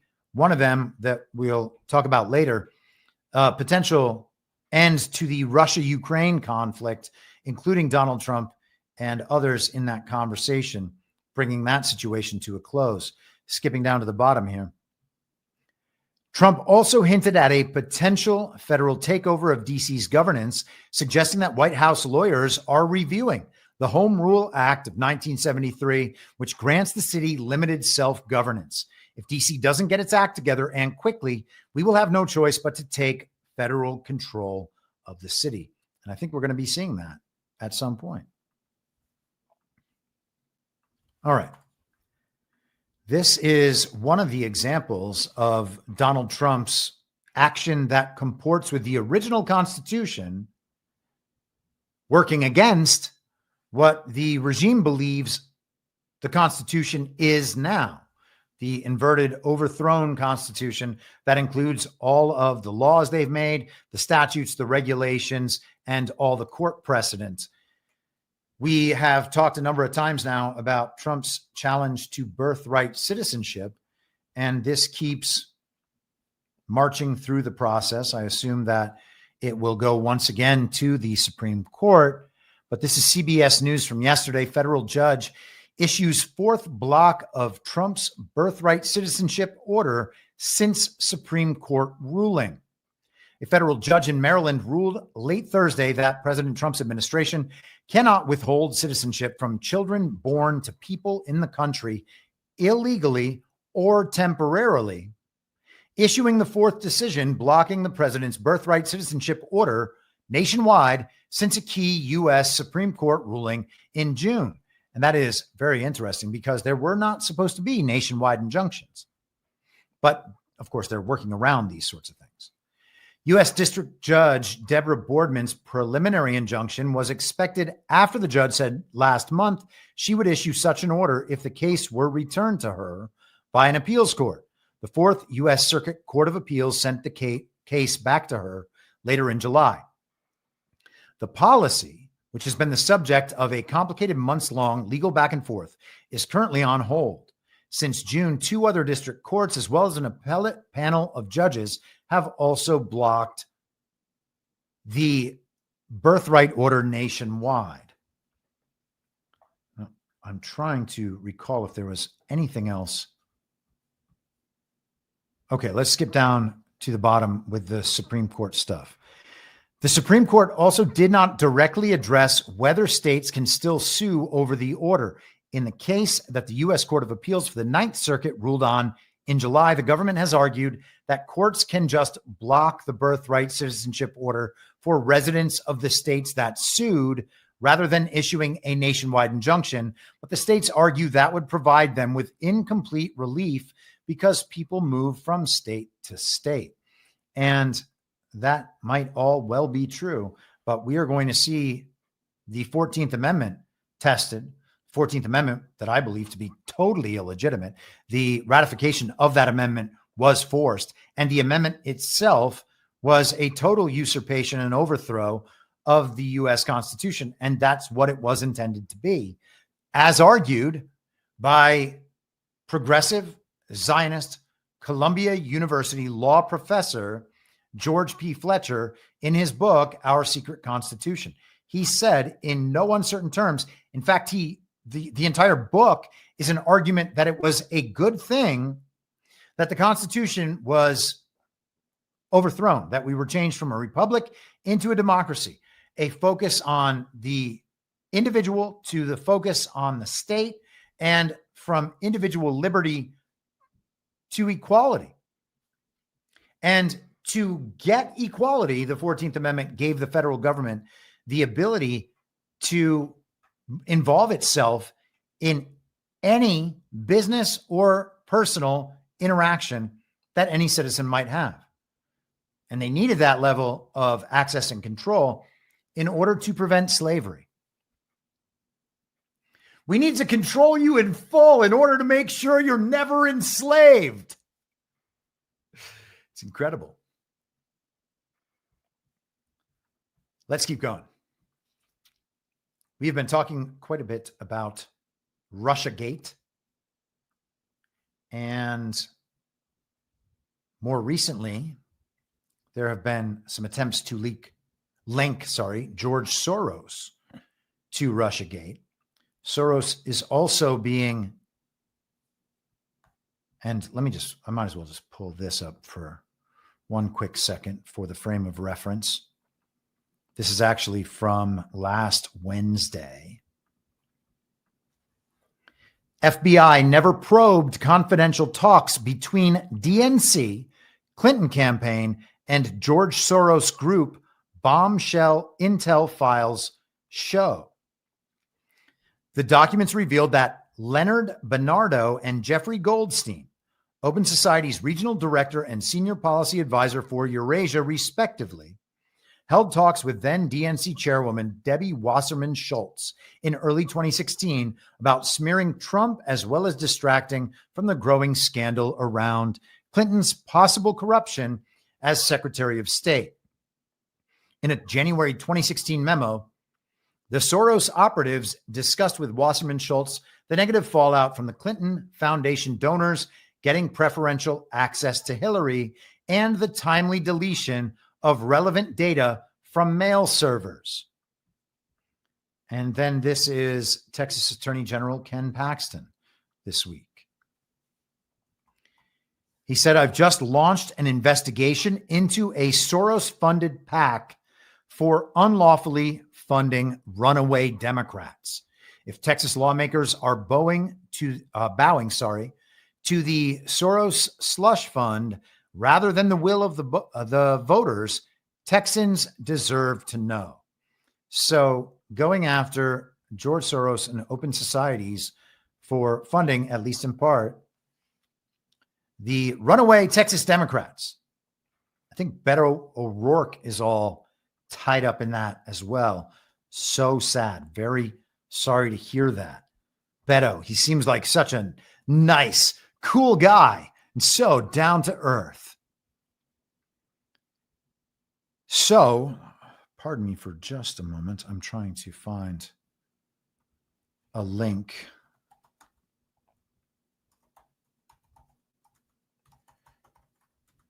Hold for processing. We are almost there.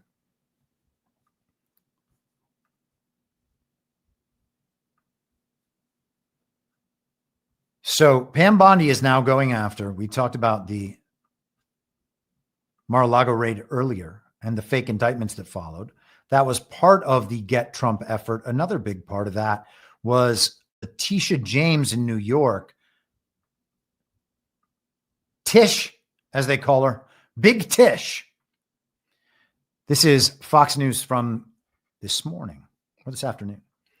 DOJ opens grand jury investigation into Letitia James tied to Trump's civil case.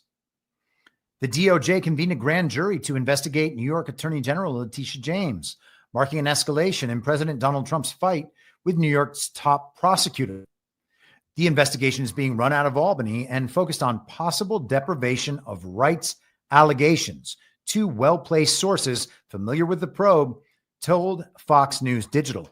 And this was actually something that came out on Wednesday. I should have grabbed this and I didn't. I think it's important though. John Solomon, actually, you know what? Let's just go ahead and rather than me explaining it, I will just allow my good friend John Harold to explain this. This is from his show on Wednesday, the Daily Herald.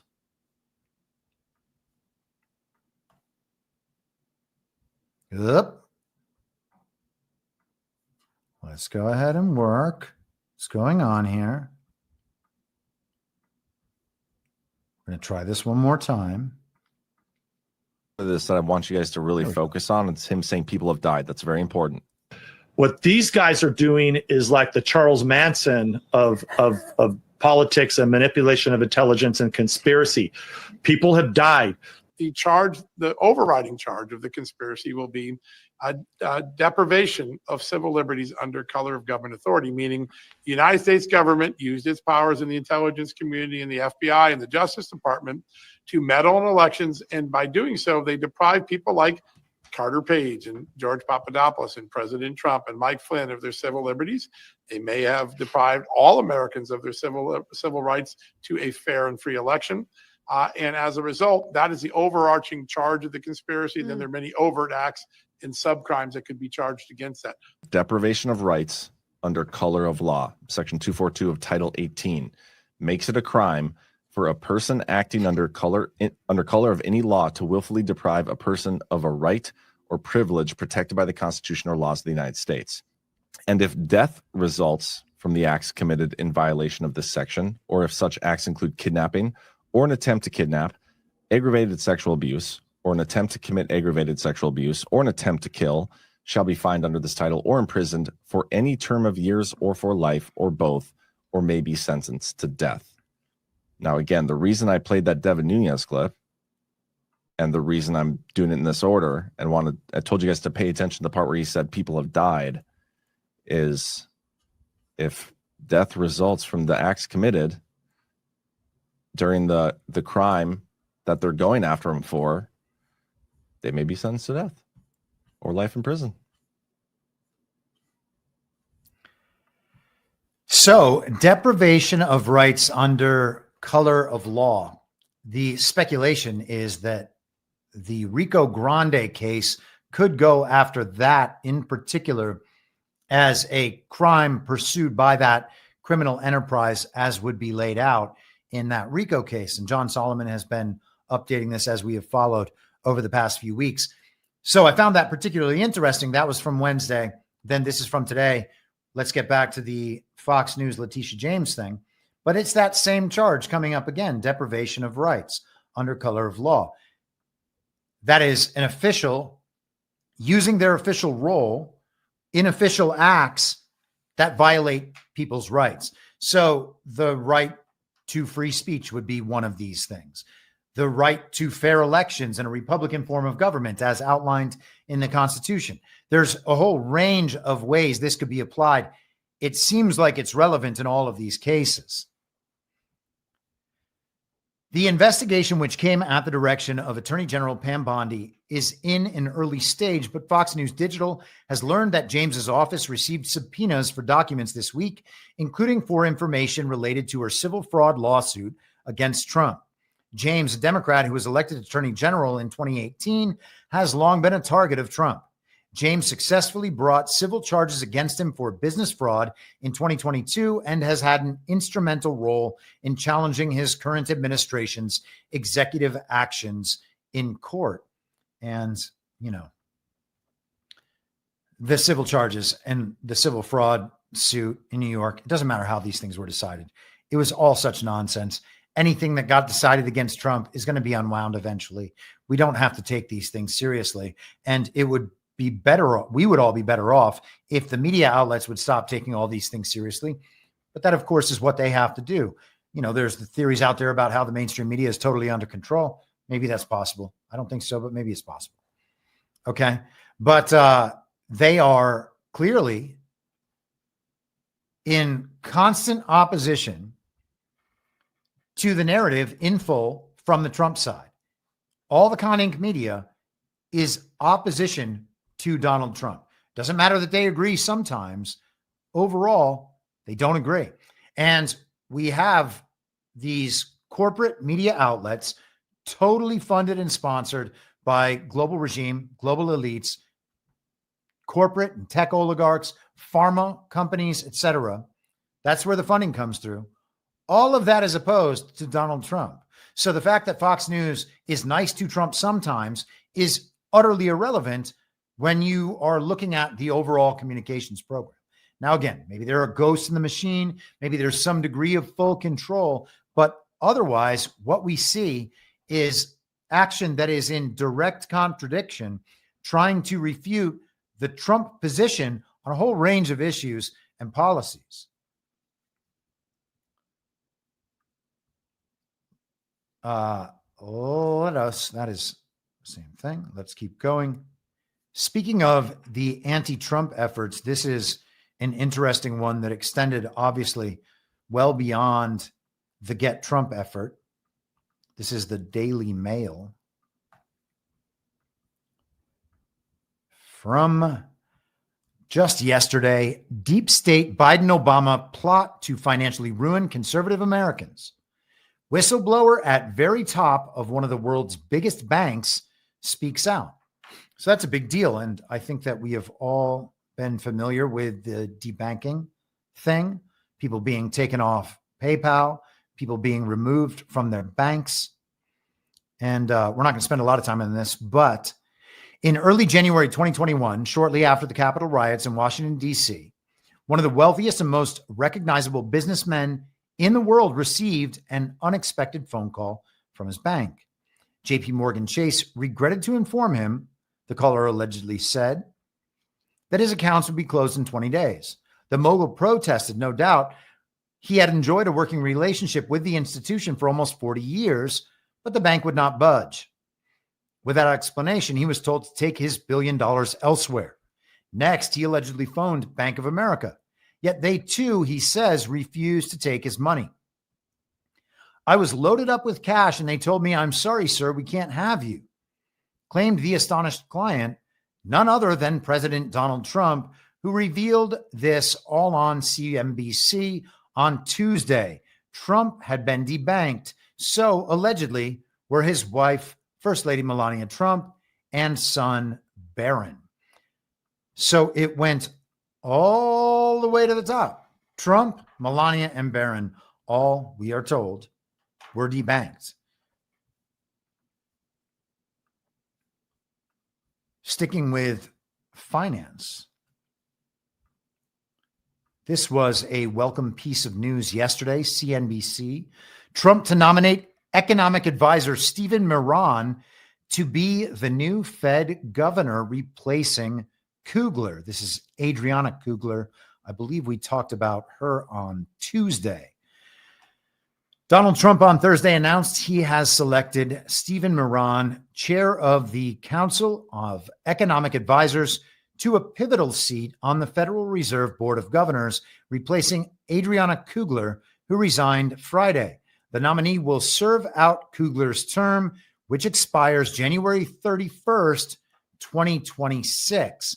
Now, Miran is the author, as we noted a few months back, of the Mar-a-Lago Accords, the World Economic Plan for Trump tariffs and the valuation of the dollar, potentially a devaluation of the dollar, all of that anticipated and expected as part of the Mar-a-Lago Accords. I cannot remember exactly which episode we talked about that in at some length, but I think it was probably in the April range. Trump's statement on the announcement on Truth Social, he says, "It is my great honor to announce that I have chosen Dr. Stephen Miran, current chairman of the Council of Economic Advisors, to serve in the just vacated seat on the Federal Reserve Board until January 31st, 2026. In the meantime, we will continue to search for a permanent replacement. Stephen has a PhD in economics from Harvard University and served with distinction in my first administration.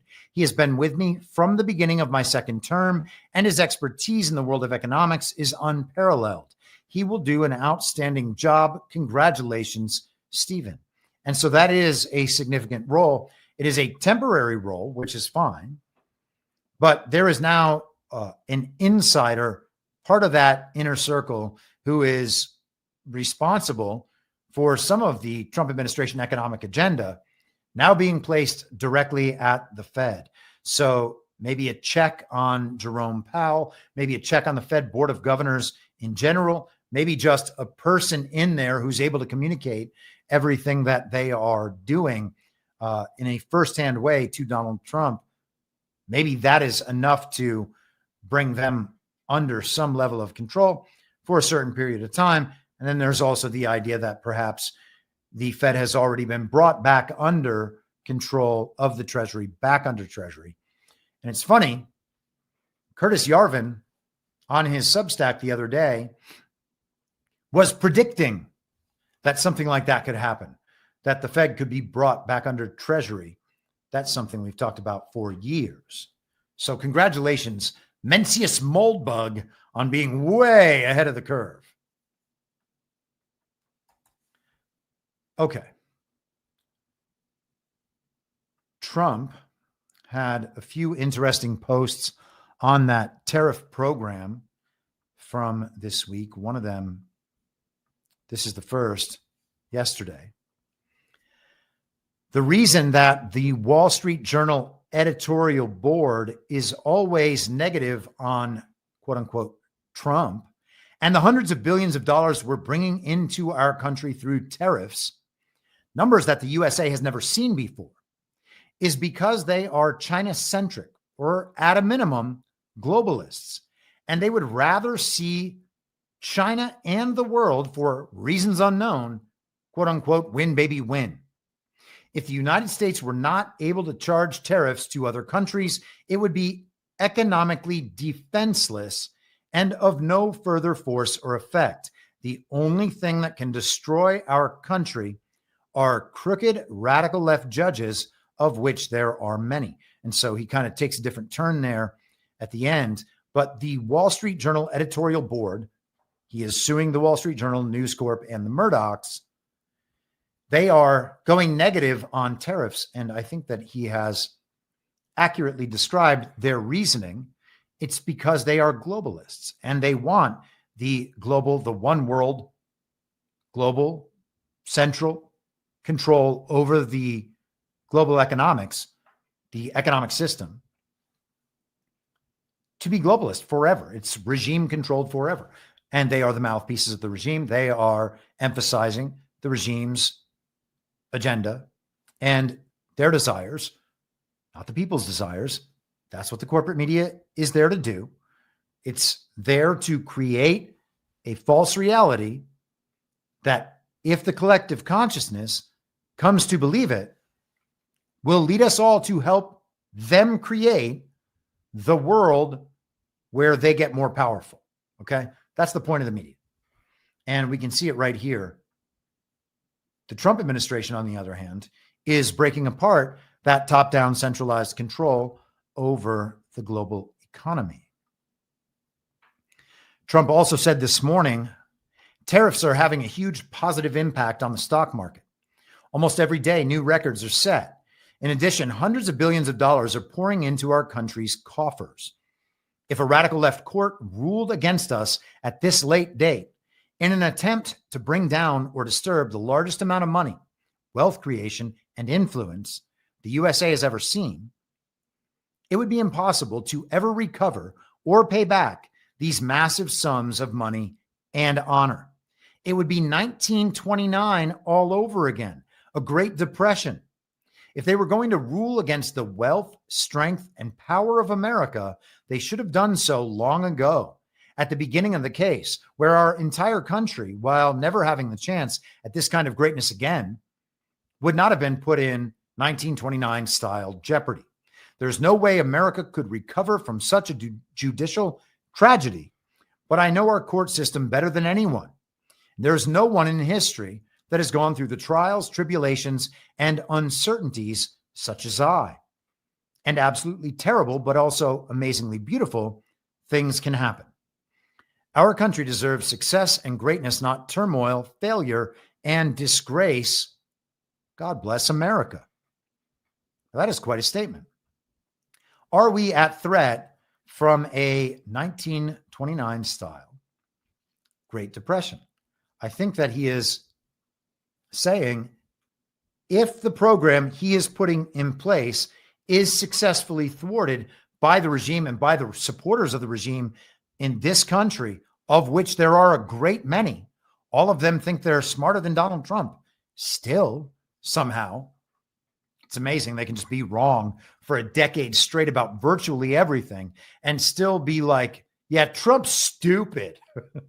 He's always being run by his ego. We're the real smart people. That's who Trump should listen to. There is significant pushback to the reordering of the global economy, and they are none too happy about it. If they were to thwart it, Trump is saying the result would be a 1929 style Great Depression, and that we could never bring ourselves out of the debt we are in. And of course, that's already true unless we pursue these methods and also stop paying the people we're at war with right now. So that could happen. And we expect that there will be the elimination, hopefully, in the near future of income taxes broadly. He's already gone after tax on tips, tax on overtime, tax on Social Security. Okay. Eliminate those taxes. Let's get rid of the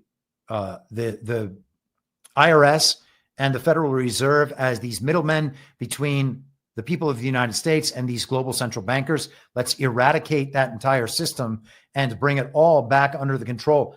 If it's under the control of anyone, it should be under the control of the American government, not some global body that we're told is just going to be fair to everybody. Okay. Maybe it shouldn't be under the control of anybody.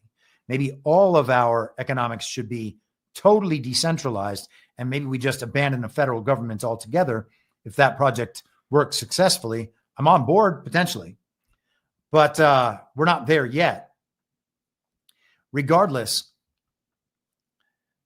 the question remains, would we be able to pay back all of that money without this tariff money coming in? The answer is obviously no. If this system were to break down, if the global regime were to successfully thwart it, not just here, but in other nations, and begin restoring their one world centralized control over the global economy, that would be economically devastating for America. Now, I don't think that there's any chance that can happen, but I think that Donald Trump is right to point it out. It's really a choice between, do you want the America First agenda? Do you want a Great Depression? Not that difficult. Let's take a pause. In the chat, DWV says simply APL.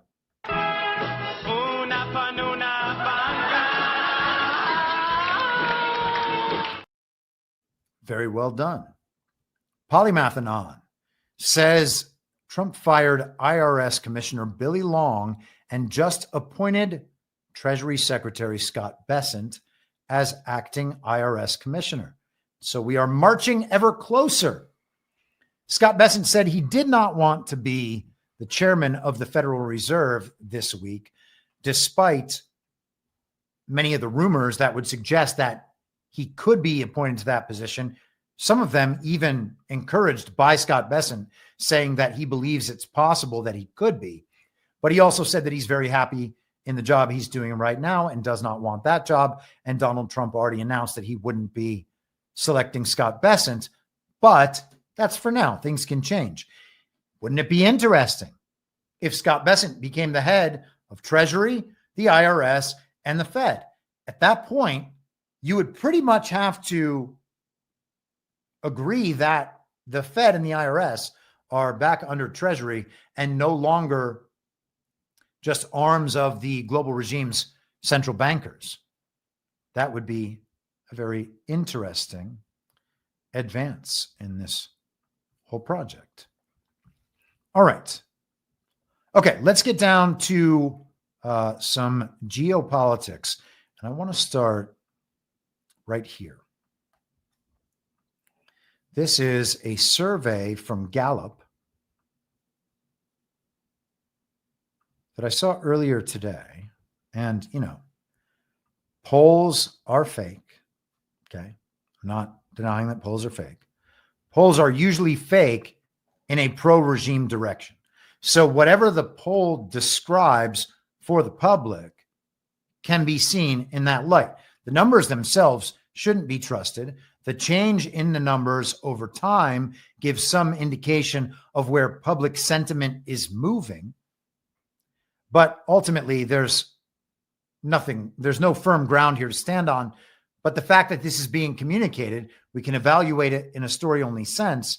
This is the public communication from Gallup about how the situation is now. The headline is Ukrainians lose appetite for war, support negotiated peace. And the number of Ukrainians now taking that position is 69% compared to 24% who says that Ukraine should continue fighting in an attempt to defeat Russia, something that's impossible. And then another 7% are undecided. So 69% of Ukrainians don't want Ukraine to keep fighting against Russia. Isn't that amazing? And that this poll shows how that has changed since the beginning of 2022, when Putin first launched his very brutal invasion, where the numbers were an exact reverse. It's 24% now. It's roughly 75% back in 2022. That's a total reversal of public sentiment in Ukraine regarding the so-called war. Now, Ukraine isn't the only place where that has happened. And we can see that the same thing is happening in Israel. And we will get to talking about a little bit of that later. But isn't it incredible how these televised war stories have changed the public sentiment about both Ukraine, the global regime proxy state and ancestral home of the Khazarian mafia, and Israel, the global regime proxy state and current home of the Khazarian mafia? It's incredible. And people are like, wait a second, we don't really like that much. I know that we're supposed to like it, but we don't really like it. That comedic actor in Ukraine, man, he seemed like he was bound for hero status. And oh, how the tides have turned. Donald Trump has been talking about Russia and Ukraine this week on, actually, this is last Friday. Trump said, I've just been informed that almost 20,000 Russian soldiers died this month in the ridiculous war with Ukraine. Russia has lost 500 soldiers since the beginning of the year. That is a lot of unnecessary death. Ukraine, however, has also suffered greatly. They have lost approximately 8,000 soldiers since January 1st, 2021, and that number does not include their missing. Ukraine has also lost civilians, but in smaller numbers, as Russian rockets crash into Kyiv and other Ukrainian locales. This is a war that should have never happened. This is Biden's war, not Trump's.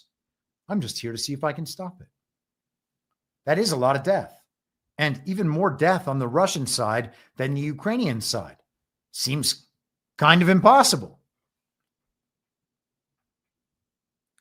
Who knows? Maybe it's possible that the Ukrainians have just been kicking Russia's ass, but as we'll see as we go through this, there's no way that's true.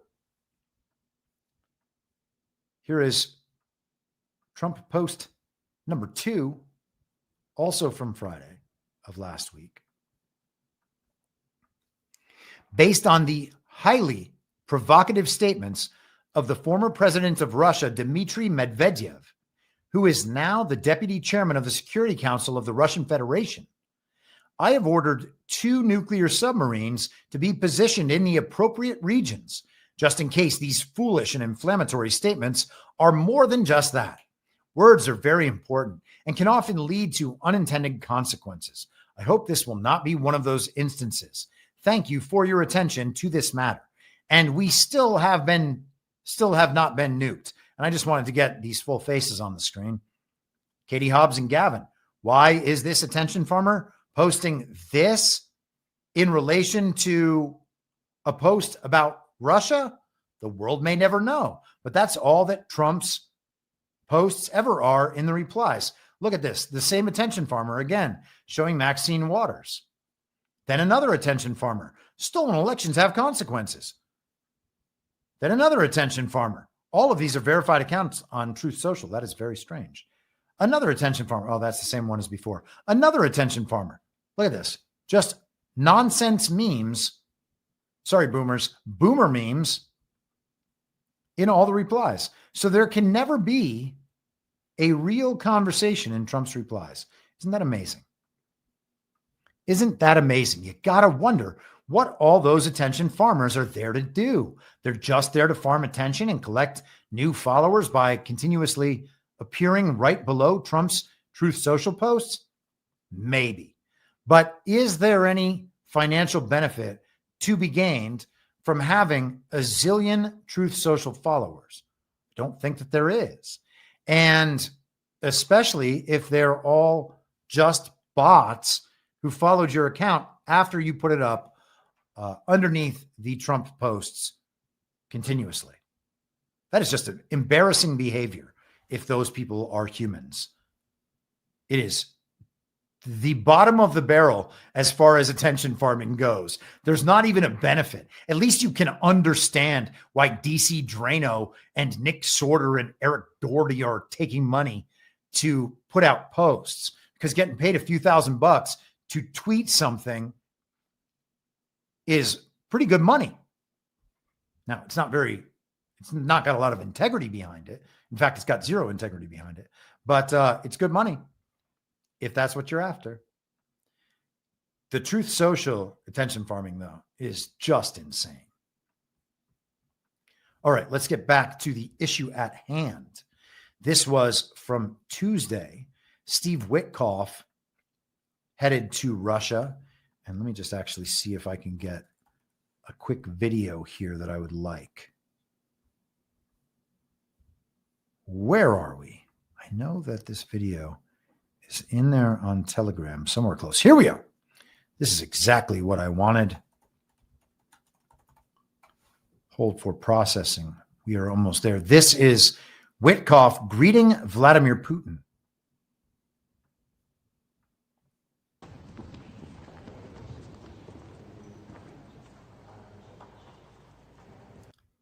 Smiles and respect from Putin to Witkoff and vice versa. So that's good, unless you are a Russophobe. Oh, man. Phobe is so stupid. But there are people who hate Russia because they are totally irrational and totally in thrall to the global regime. That is the only reason you could possibly hate Russia, because you've been pitched a lifetime's worth of propaganda. And many people still succumb to that, just as they do with Israel in the other direction. Witkoff scrambles for a peace deal with Russia as sanctions loom, targeting India and China. We're going to talk about that in a little bit as well. Witkoff is preparing for a trip to Russia Wednesday. We saw that. 2 days ahead of President Donald Trump's August 8th deadline for Moscow to enter into a ceasefire or face stiff sanctions. And stiff sanctions don't do anything. Sanctions haven't done anything to deter Russia in any way this entire time. They just don't matter. But the escalated deadline, which Trump cut by nearly a month and a half last week after first issuing Russian President Vladimir Putin a 50-day deadline in mid-July, has done little to curb the Kremlin's violence in Ukraine. They just keep attacking the poor Ukrainians, as Victoria Nuland calls them. If a peace deal is not reached by Friday, Putin's chief commodity will become the primary target, as the U.S. will begin 100% sanctions on nations that purchase Russian oil in a move to dissuade them from fueling Russia's economy and, by extension, its war chest. And so we are seeing the potential, at least, for increased decoupling between the United States and Russia and the United States and India. Now, Donald Trump has always had great relations with Narendra Modi, India's prime minister, and seems to be in line with the same quote unquote sovereign alliance, but the collection of the sovereign nationalist leaders who are opposing the global regime. It seems like India is very much on track with that. This could still be a decoupling, though. And when we see stories like sanctions and minor controversies like this one, we have to wonder if it is actually for the purposes, if it is actually for other purposes, and I think it is. And we will get there momentarily. This is just quickly. Sergei Lavrov last week in the Russian state media outlet TASS. Under current leaders, Germany and Europe degrade into Fourth Reich, according to Foreign Minister Sergei Lavrov. He said this brings historical events to mind. With their current leaders, modern Germany and the rest of Europe are transforming into a Fourth Reich. The situation is extremely alarming, and the OSCE is unlikely to be of any help. The majority of statements, he went on this issue have recently been made by the German chancellor, who has called for arming Germany, considering the return of compulsory military conscription and transforming the Bundeswehr into the strongest conventional army in Europe, probably like they did before the First and Second World Wars. He is echoed by the defense minister, who has declared readiness to kill Russian soldiers.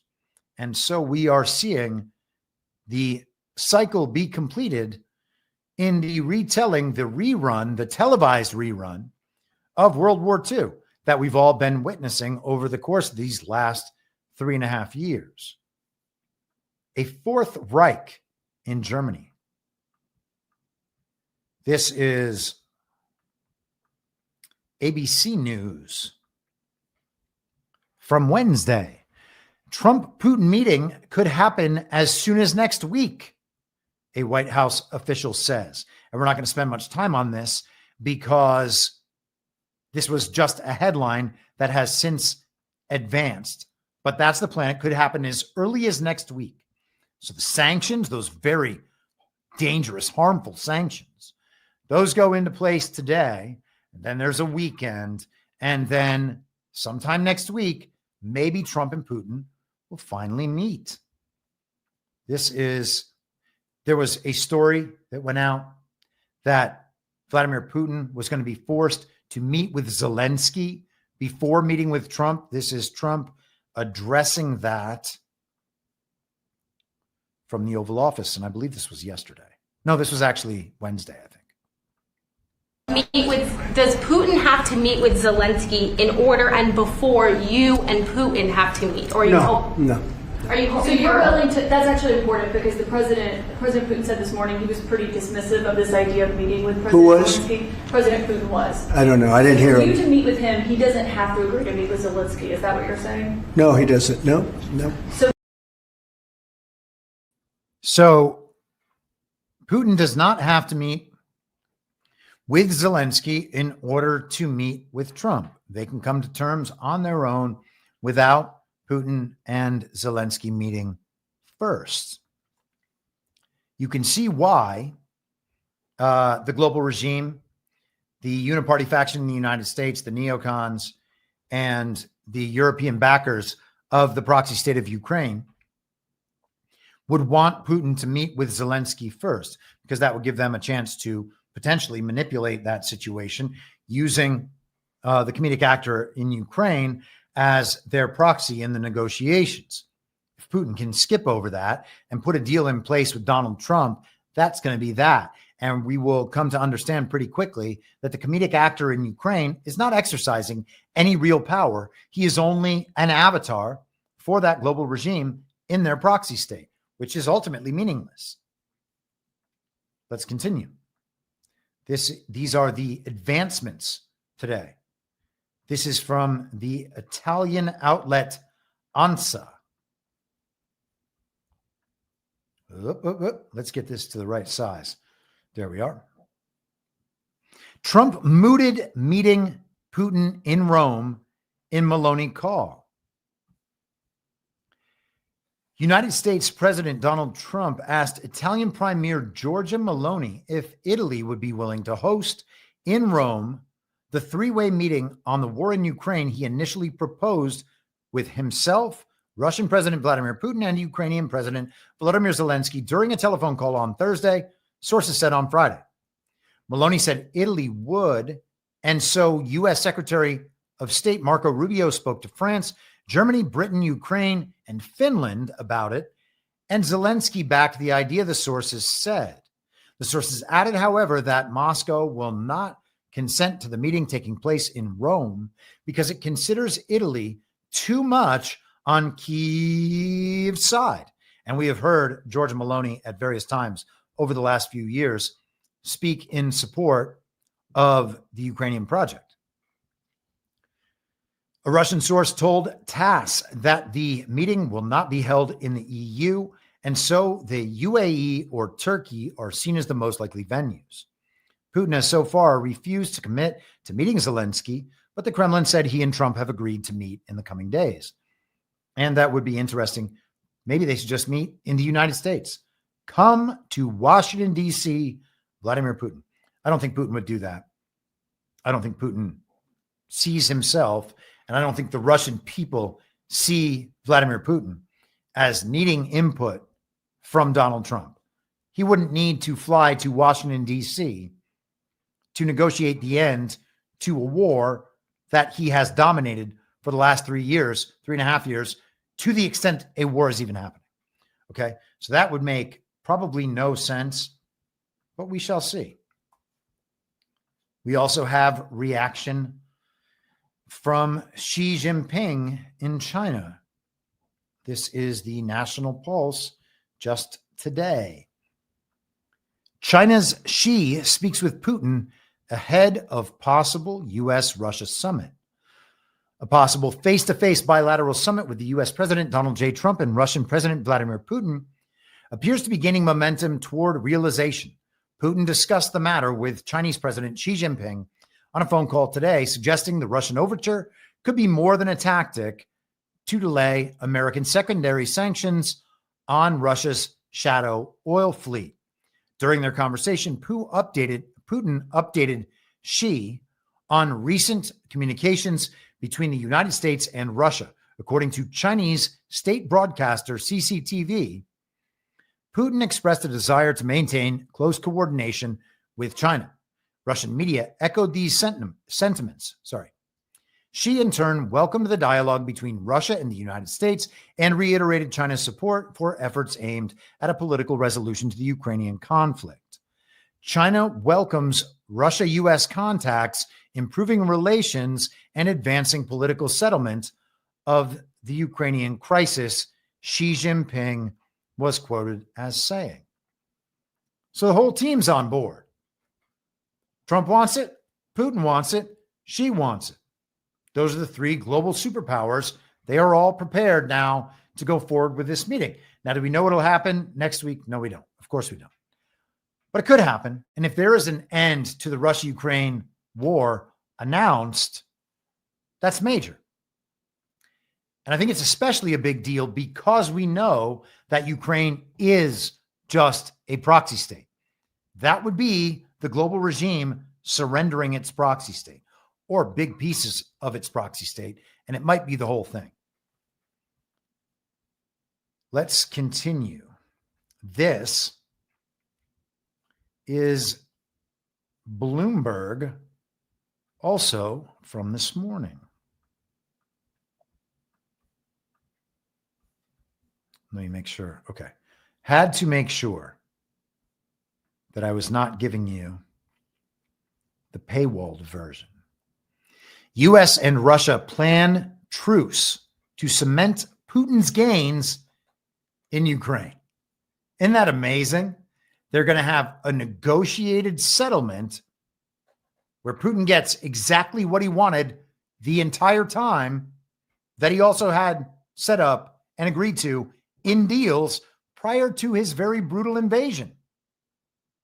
How's it possible that a 3.5-year-long war where hundreds of thousands of people have died just to return to the status quo ante that was already agreed to before Putin's very brutal invasion ever took place?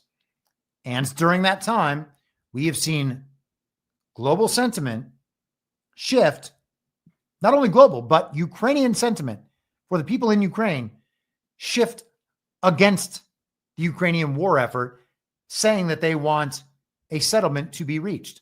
Well, that settlement is going to include meeting all of Putin's demands. Here it is today in Bloomberg.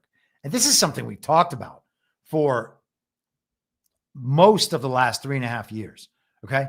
And here's the headline today in Bloomberg. Let's do a little bit of this article here.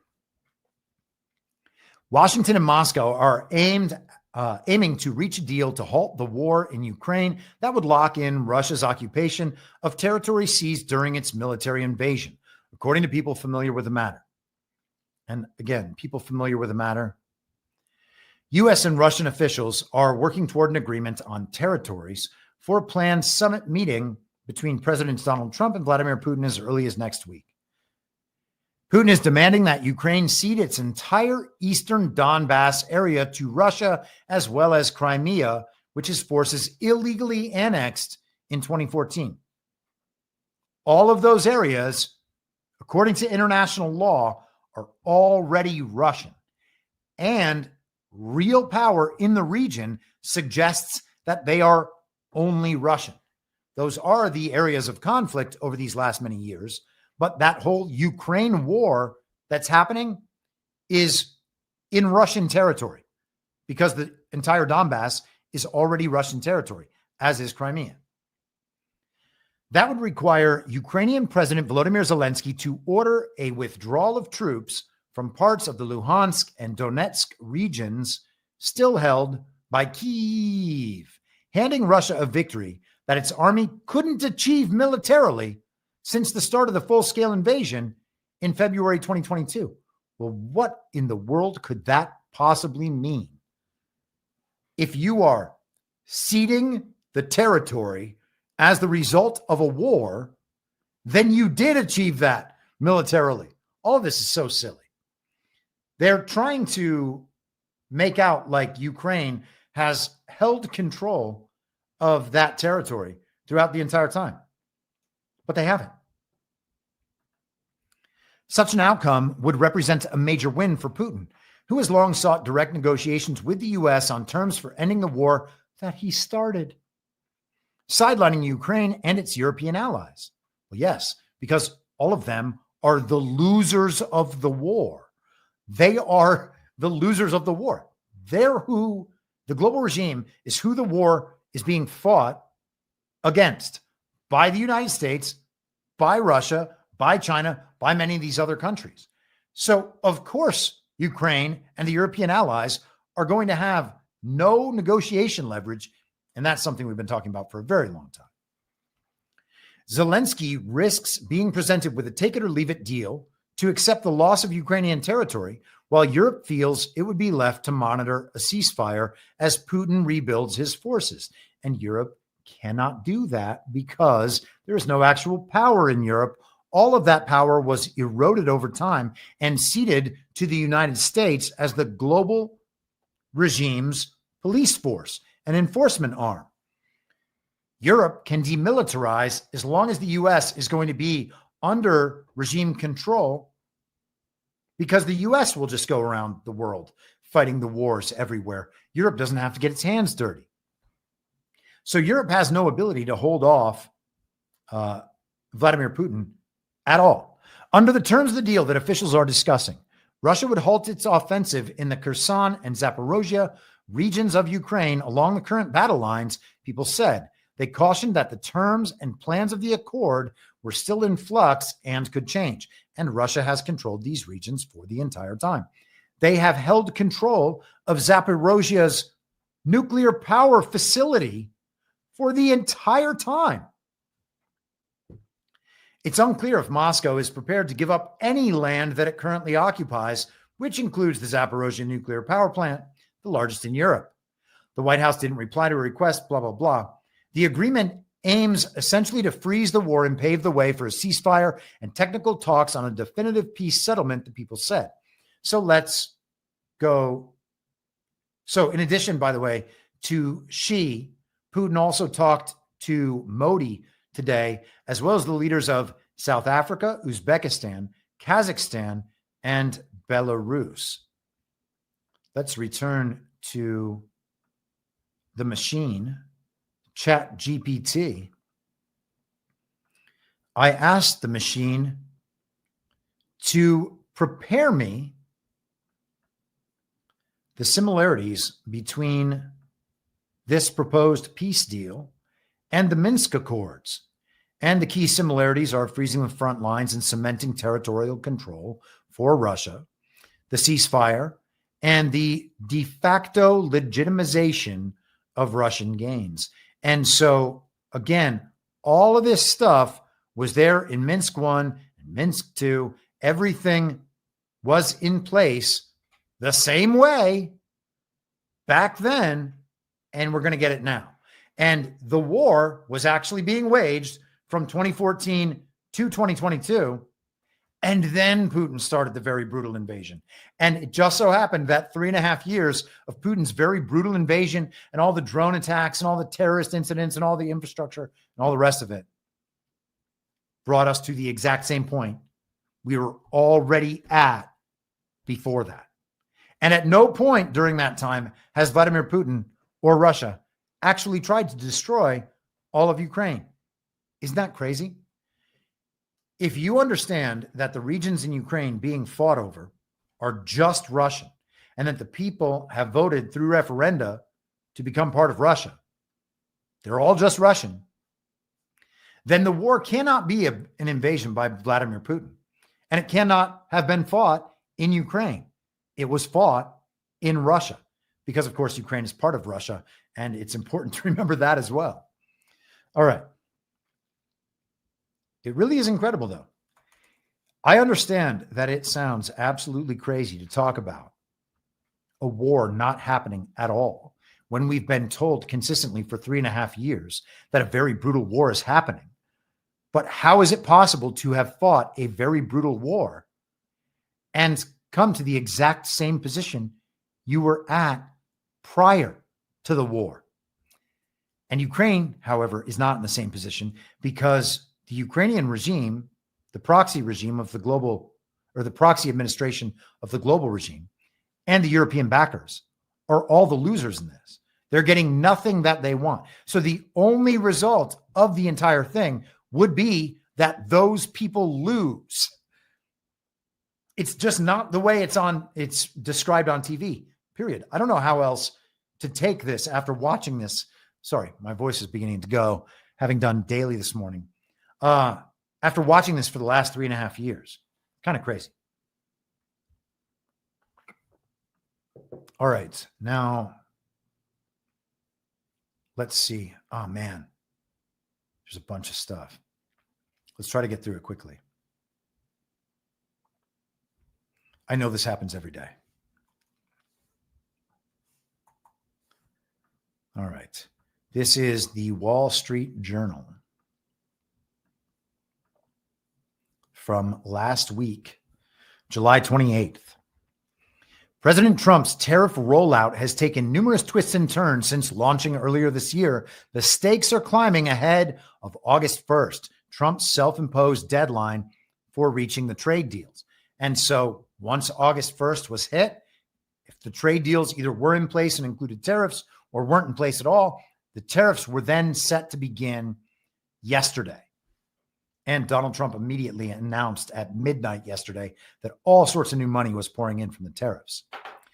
A new standard of 15% tariffs on foreign goods appears to be taking shape. The European Union agreed to that level, as did Japan last week. And again, this article is a little over a week old.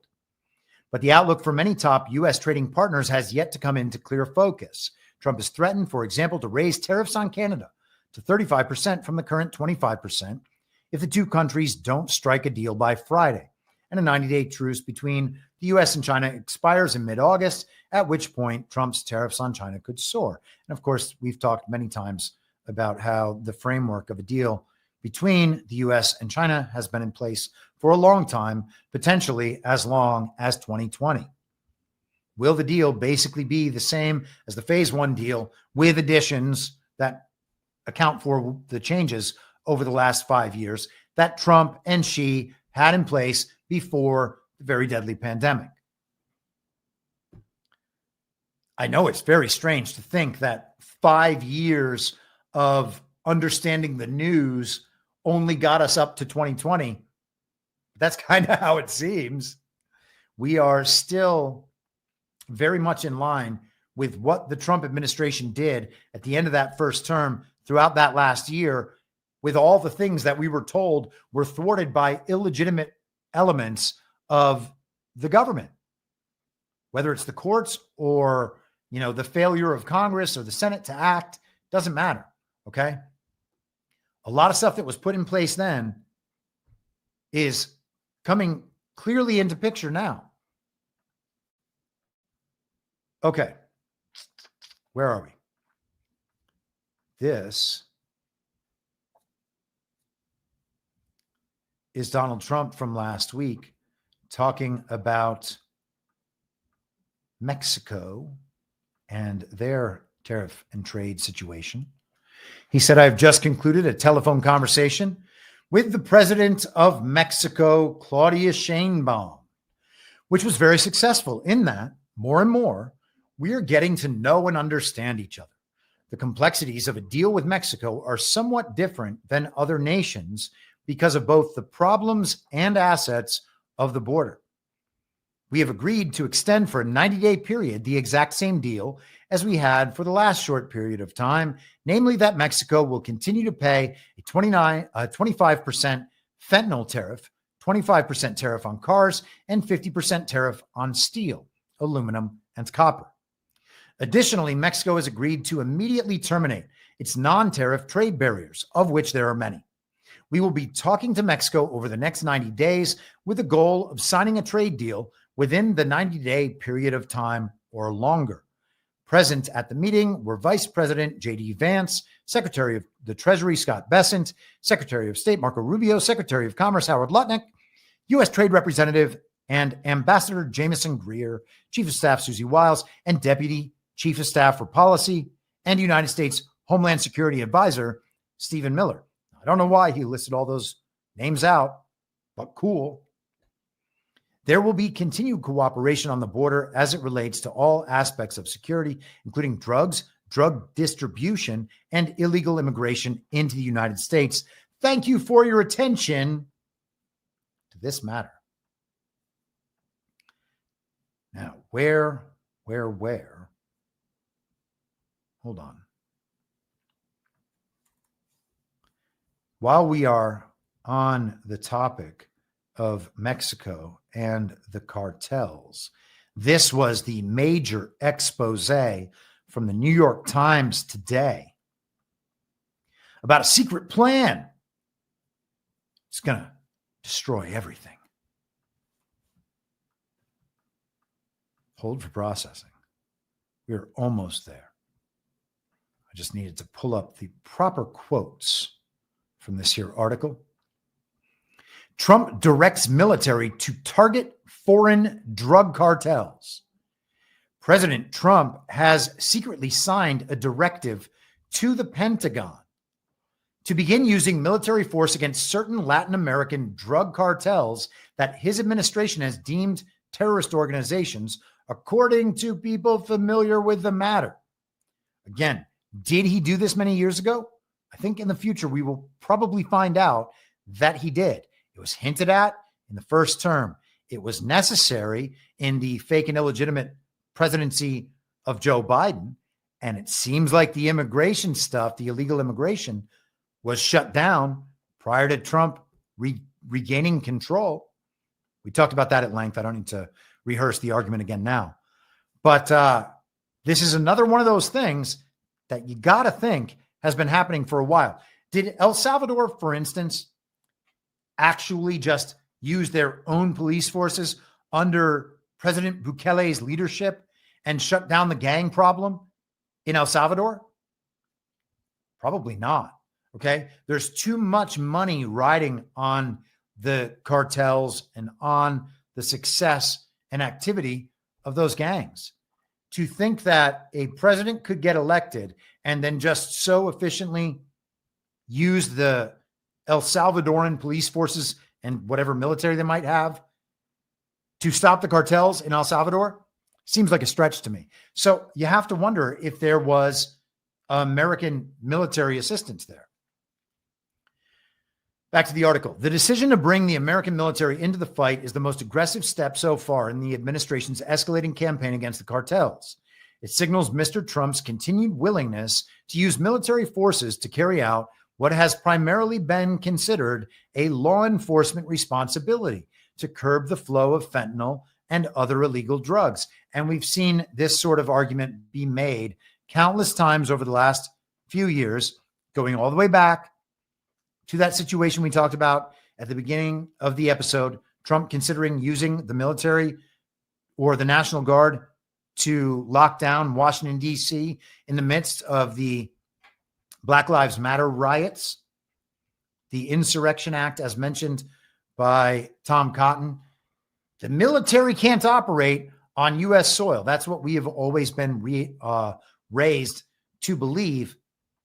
That doesn't make any sense. Okay. The U.S. military, you could argue, should only be used on American soil, or I guess in the territory of a country we are actively at war against. Otherwise, those are our defense forces. It's not actually a military that is supposed to go around the world practicing military adventurism on behalf of globalist neocons. Okay. So the idea that the military can't be used here for any reason is insane. If the military is going to go to war in other places, this might be one of the instances of that happening. Okay. Now, we don't know this is going to happen. Again, people familiar with the matter, but sometimes these stories come out so that the public can hash out the conversation. And then we eventually find out, or at least get exceedingly good reason to believe this sort of thing was already happening. I am entirely on board with that. I assume something to that effect is actually what's going on.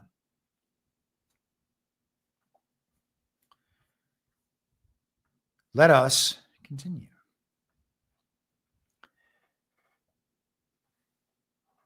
The order provides an official basis for the possibility of direct military operations at sea and on foreign soil against the cartels.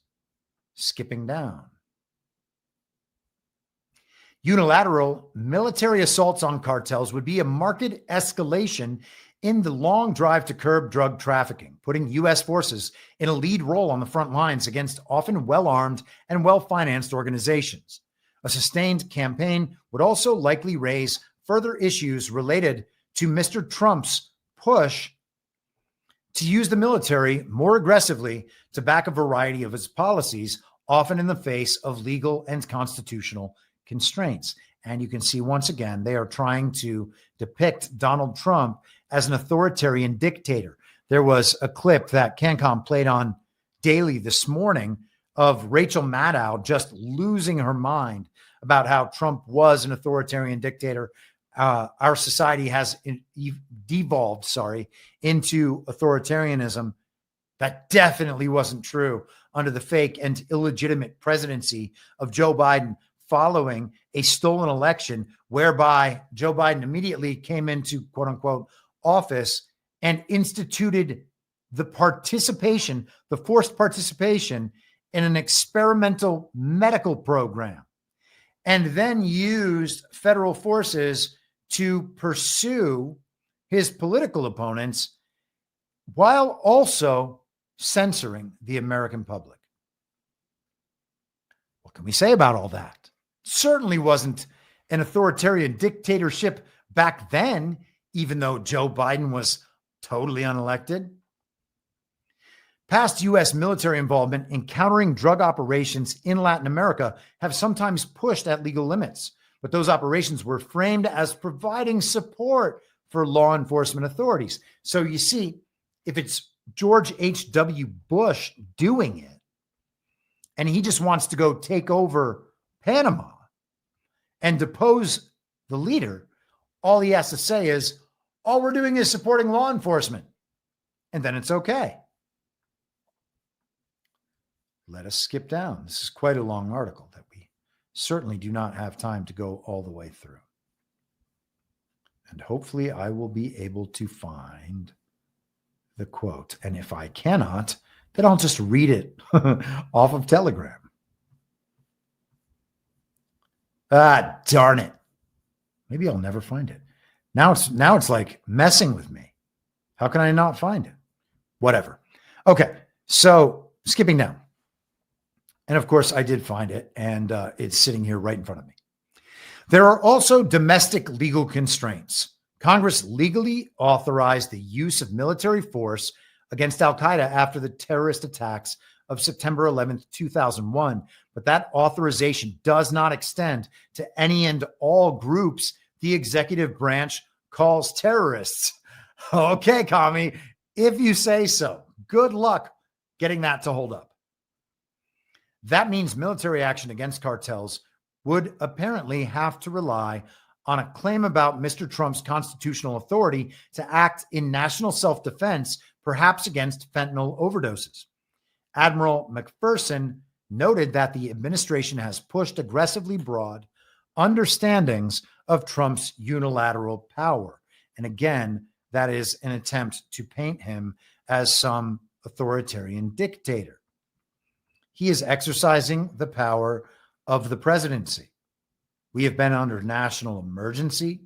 Donald Trump has called himself a wartime president.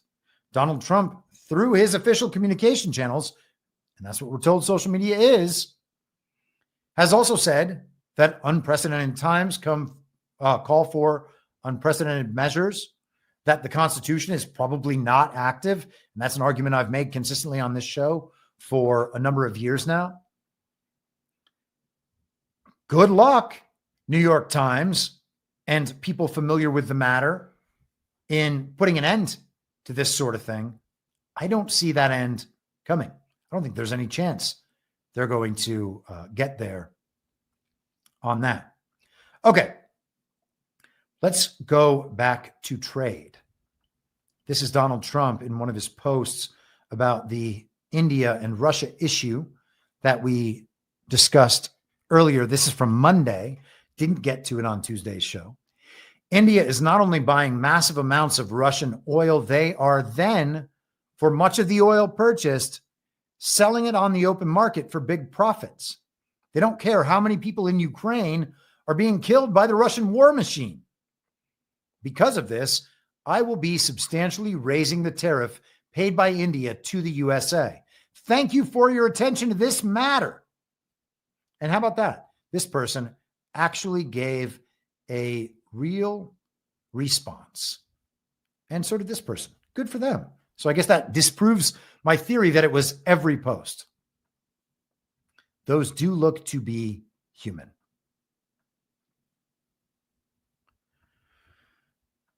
He continued on Truth Social.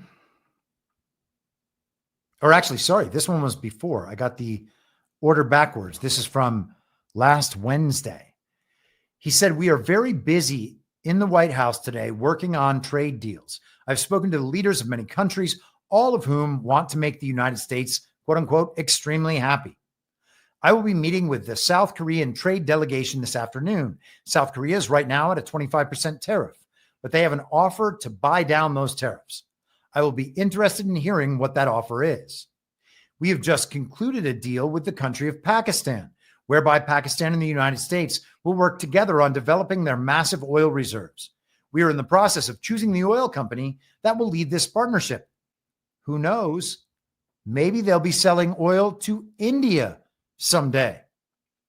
Likewise, other countries are making offers for a tariff reduction. All of this will help reduce our trade deficit in a major way. A full report will be released at the appropriate time. Thank you for your attention to this matter. Make America great again. So that is very interesting. So India, he wants to stop them from buying oil from Russia and then reselling it. But he wants them to buy their oil from Pakistan.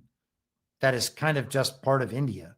And the global regime, the British government, is the major factor in that. As I've said many times, I believe that all of the pre-World War II lines are being redrawn on the map, and it could extend back farther than that.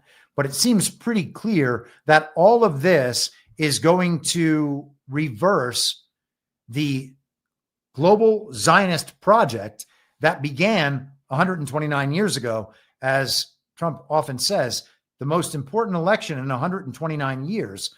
What did 129 years go back to? Well, a lot of people expect it's just the presidential election of 1896.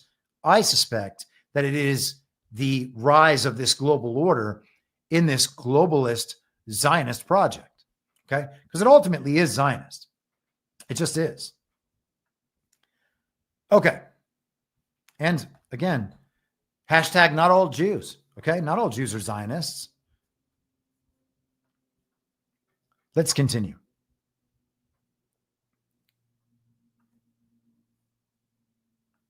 This is The Telegraph UK. From Wednesday, Trump declares Russia an extraordinary threat to the U.S. And so these are the Truth Social posts. They're very upset. There is one piece of this that I want, and let me just use a shortcut here because I do not believe that these highlights would have stuck. Okay, so this is just, let's just use this for the headline in the interest of time. We will just skip ahead. This is a statement by the Indian government. And reading from this,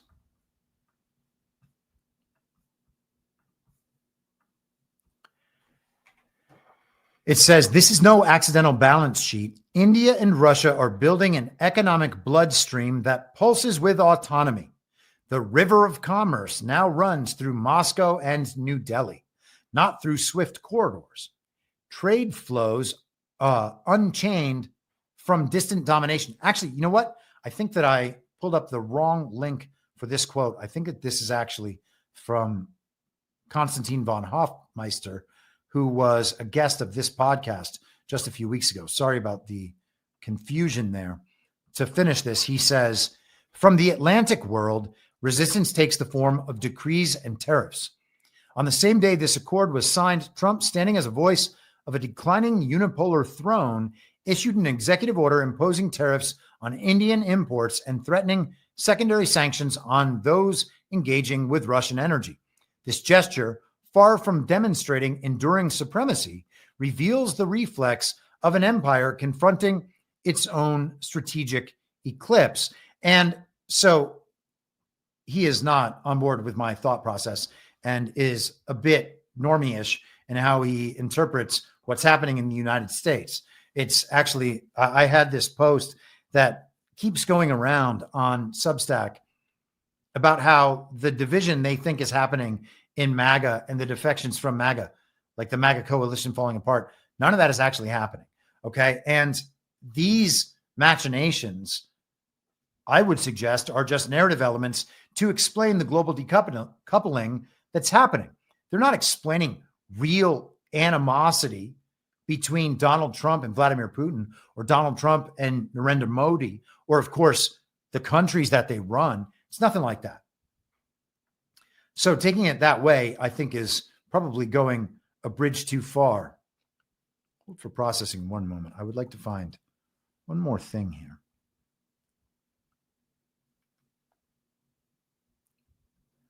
Dun-dun-dun-dun.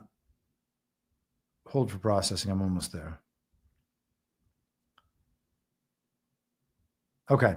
So we're talking about ultimately these new lines of industry and transportation and commerce that are forming all around the world between these countries. The relationships were initially set up by the centralized top-down globally controlled economy, and those relationships are being altered and changed. New trade routes are opening. We've talked a million times. I just said it today on Badlands Daily. The way the global regime controls countries around the world, what the evil twin faction is there to implement is control over media, control over finance, which they have with the global reserve currency, etc., control over resources, control over trade routes, and then ultimately Team America World Police. Okay? So shifts in trade routes, opening up trade routes is a huge issue. India and Pakistan, we were told Donald Trump averted what could have been a nuclear conflict. And now they might trade in oil, and he's going to take India away from the trade that they were doing so it can be rerouted back to Pakistan. Amazing. How does it happen? Here is Reuters from just yesterday. U.S. secures strategic transit corridor in Armenia, Azerbaijan peace deal. When U.S. President Donald Trump welcomes the leaders of Armenia and Azerbaijan to the White House on Friday, the meeting will culminate in the signing of a peace framework that includes exclusive U.S. development rights to a strategic transit corridor through the South Caucasus. I think I'm saying that correct. I always, because it's like Caucasian, Caucasus. It's very strange. Officials told Reuters. Sorry. Armenia and Azerbaijan have been at odds since the late 1980s, when Nagorno-Karabakh, an Azerbaijani region that had a mostly ethnic Armenian population, broke away from Azerbaijan with support from Armenia. Both Armenia and Azerbaijan won independence from the Soviet Union in 1991. A peace deal could transform the South Caucasus, an energy-producing region neighboring Russia, Europe, Turkey, and Iran that is crisscrossed by oil and gas pipelines, but riven by closed borders and long-standing ethnic conflicts. So once again, Trump is resolving a long-standing conflict. Congo and Rwanda, India, Pakistan, Thailand, and Cambodia. We just heard about that a couple weeks ago. Stuff with Serbia and Kosovo. This is what Trump has been doing for a very long time. And here is another one. So what does it mean that that conflict was happening? Okay. It would seem to mean that one of those areas was fully controlled by the regime and one of them was not. Okay. And they always separate countries into little blocks and then fight over territory. This is the program everywhere. And now we are seeing that program come to an end between Armenia and Azerbaijan for the purposes of commerce. It is the centralized global control over the world's economy collapsing, and new trade routes, new partnerships being formed, and some old partnerships that were part of that global economy being decoupled.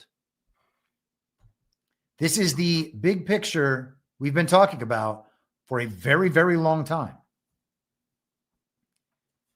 And there were times where we were the only people talking about any of this, and those times seem to be occurring with greater consistency these days. This is Donald Trump on Truth Social. I look forward to hosting the president of Azerbaijan, Ilham Aliyev, and the prime minister of Armenia, Nikol Pashinyan, at the White House tomorrow for a historic peace summit. These two nations have been at war for many years, resulting in the deaths of thousands of people. Many leaders have tried to end the war with no success until now, thanks to Trump. My administration has been engaged with both sides for quite some time. Tomorrow, President Aliyev and Prime Minister Pashinyan will join me at the White House for an official peace signing ceremony. The United States will also sign bilateral agreements with both countries to pursue economic opportunities together so we can fully unlock the potential of the South Caucasus region. I'm very proud of these courageous leaders for doing the right thing for the great people of Armenia and Azerbaijan. It will be a historic day for Armenia, Azerbaijan, the United States, and the world. See you then, DJT. And look at that. Attention farming again in the comments. An attention farmer, another attention farmer, another attention farmer. Terrible memes that have nothing to do with the post. And it just goes on and on and on. I'm amazed that other post did not have that. I'm really disappointed that I found some refutation of my prior position that it was every, but I guess not. We're just going to have to get through it. Okay. Maybe we can bring this to a reasonable close. So let's catch up on Israel and Gaza this week, and then we will get out of here. This is Axios from Tuesday. Trump plans to take over Gaza aid effort, U.S. officials say. Ah, darn it. That's the paywalled version. Hold for processing.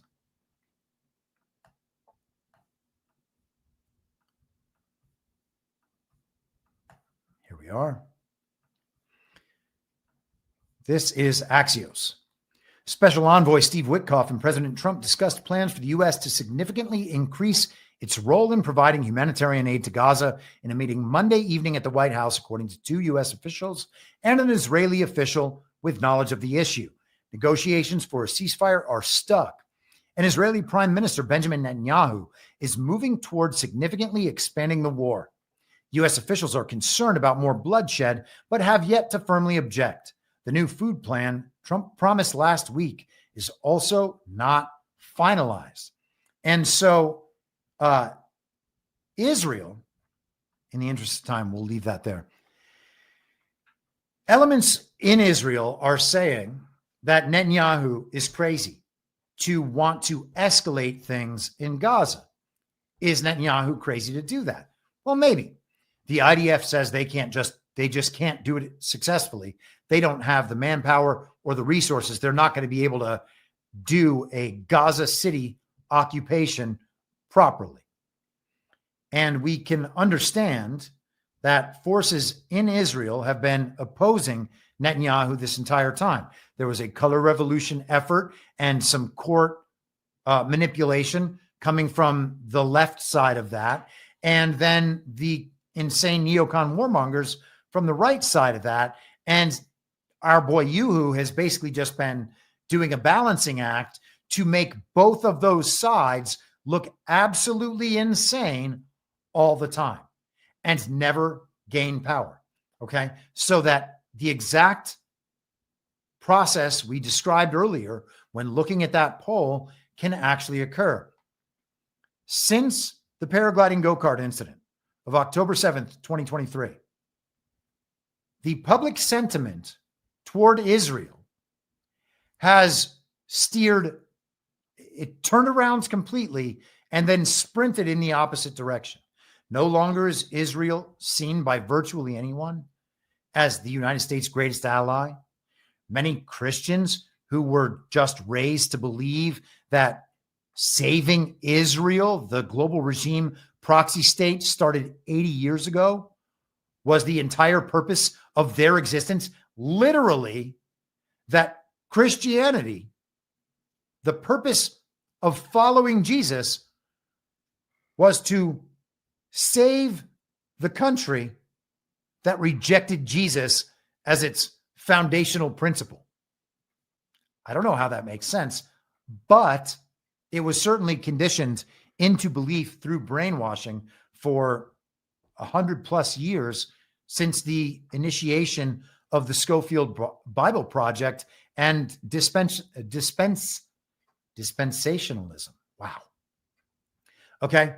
So public sentiment has fallen off a cliff as far as Israel is concerned since the paragliding go-kart incident.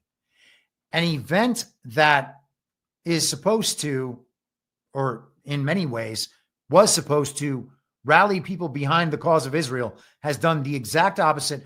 People from both the right and the left have rejected the establishment positions on Israel since then. Okay, the neoliberal positions. Now, I'm not saying that there aren't Hamas supporters who are also a problem, all right? But what is Hamas? Hamas is a factor of the global regime, just like every other cartel and terrorist organization is, which is why, by the way, Trump is waging war on them wherever they exist and doing so with the approval of the American people. Let's continue marching forward. So, as I said, Israel was planning to escalate in Gaza. This is from just this morning. Israel's plan to take over Gaza City stirs fears for civilians and hostages. And this is the Associated Press.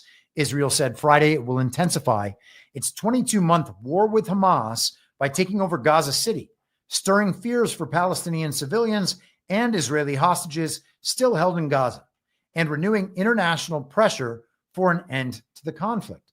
Well, what in the world is international pressure? Israel's air and ground war has killed tens of thousands of people in Gaza, displaced most of the population, destroyed vast areas, and pushed the territory toward famine.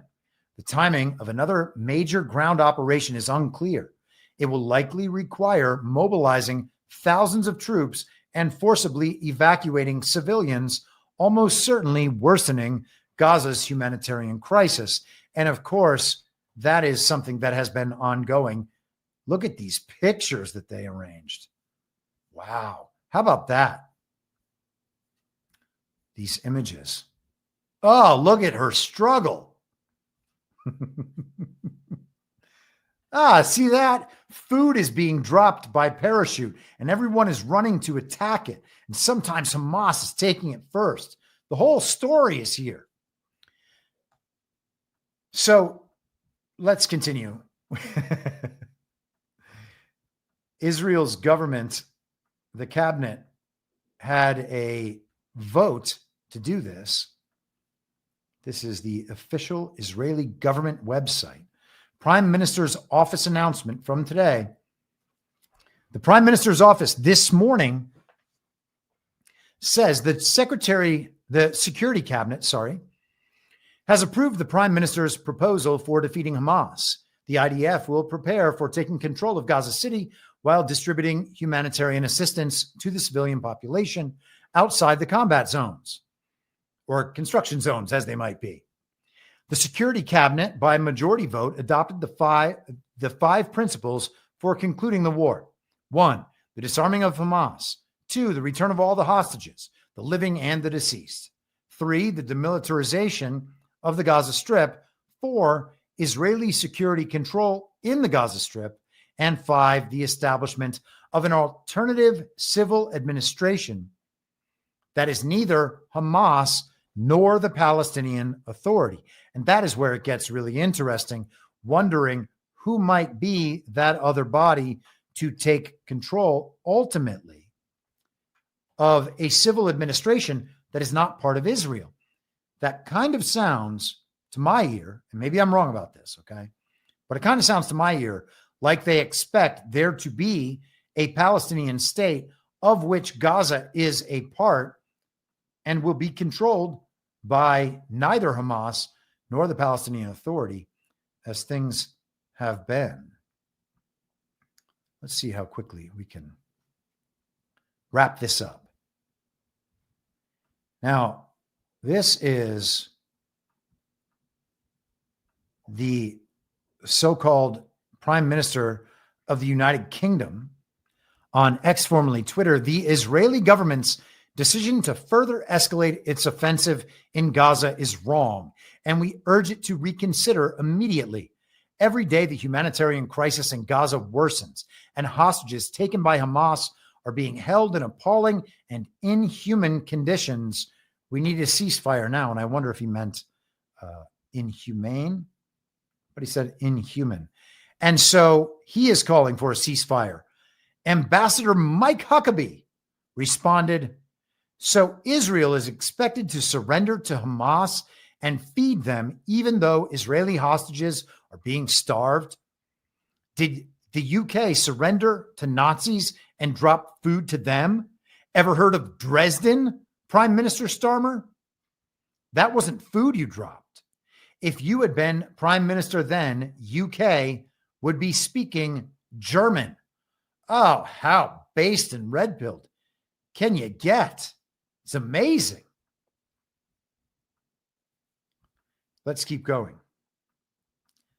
This is Claudia Tenney with an announcement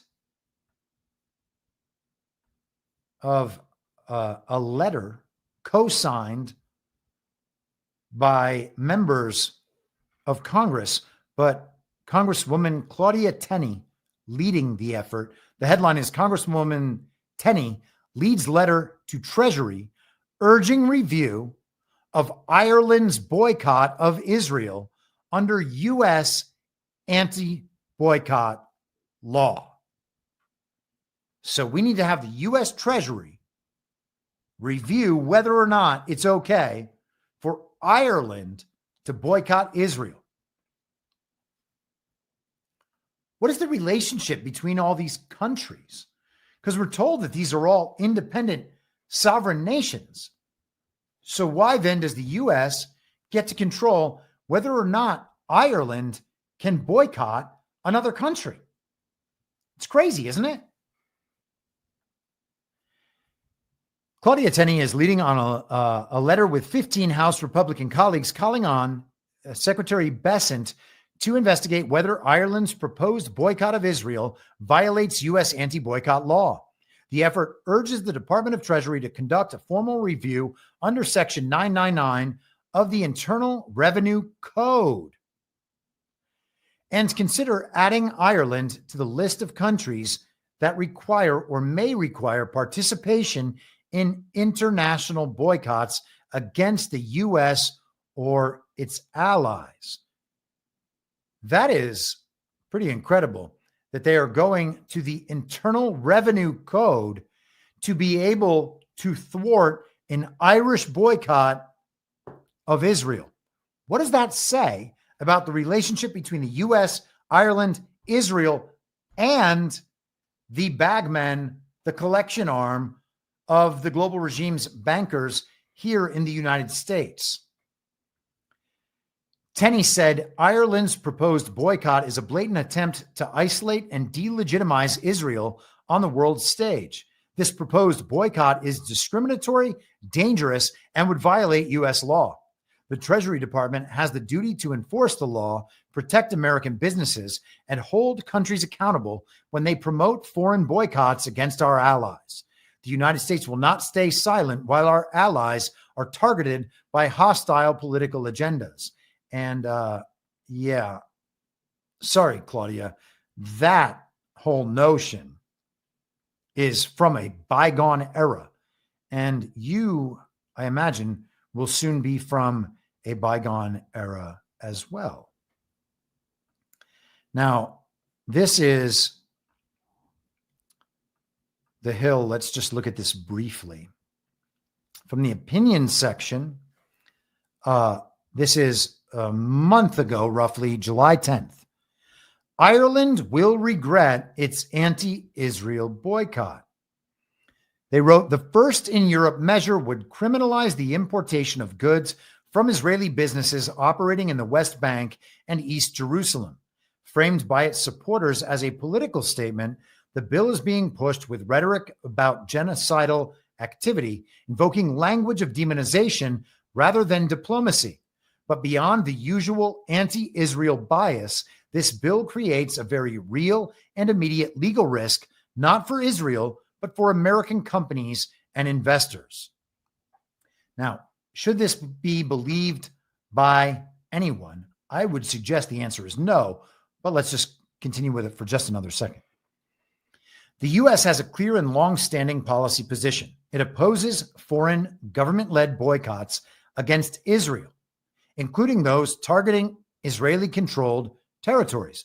Why isn't he saying our other allies, like Claudia Tenney said? It's just Israel? No one's allowed to boycott Israel? Since 1977, when President Jimmy Carter signed the anti-boycott provisions of the Export Administration Act, every American administration and every Congress, Democrat and Republican, has upheld this principle. As Carter himself noted, our concern about foreign boycotts stemmed from both our special relationship with Israel and the broader economic, military, and security needs of the United States. And the argument against the boycott goes on. By all means, read it if you would like to know more about this. But let us just look to prior examples of boycotts.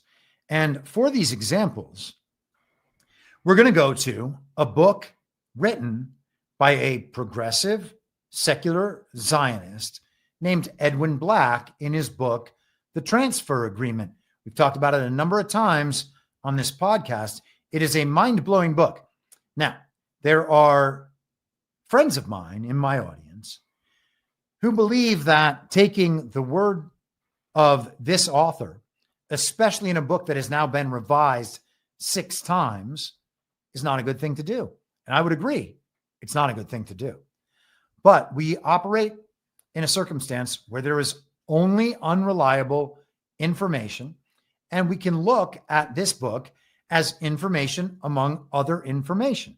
This is the global Zionist regime's best explanation possible, and they've revised it 6 times to make sure it continues to be a good explanation, of the business partnership between the Zionists and the Nazis to confiscate Jewish property in Europe and then ship European Jews down to Palestine, and it was called Palestine then, to set up the global regime proxy state of Israel. Okay. So this is from the book, from the transfer agreement itself. This quote from chapter 27 says, "It was one thing for the Zionists to subvert the anti-Nazi boycott, an anti-Nazi boycott. Zionism needed to transfer out the capital of German Jews, and merchandise was the only available medium. But soon, Zionist leaders understood that the success of the future Jewish-Palestinian economy would be inextricably bound up with the survival of the Nazi economy. So the Zionist leadership was compelled to go further. The German economy would have to be safeguarded, stabilized, and if necessary, reinforced. Hence, the Nazi Party and the Zionist organization shared a common stake in the recovery of Germany. If the Hitler economy fell, both sides would be ruined. Now, where was the German boycott coming from? Global Zionism and global governing bodies within Zionism. They actually do have global Zionist governing bodies. They have a World Jewish Congress, okay? No borders anywhere.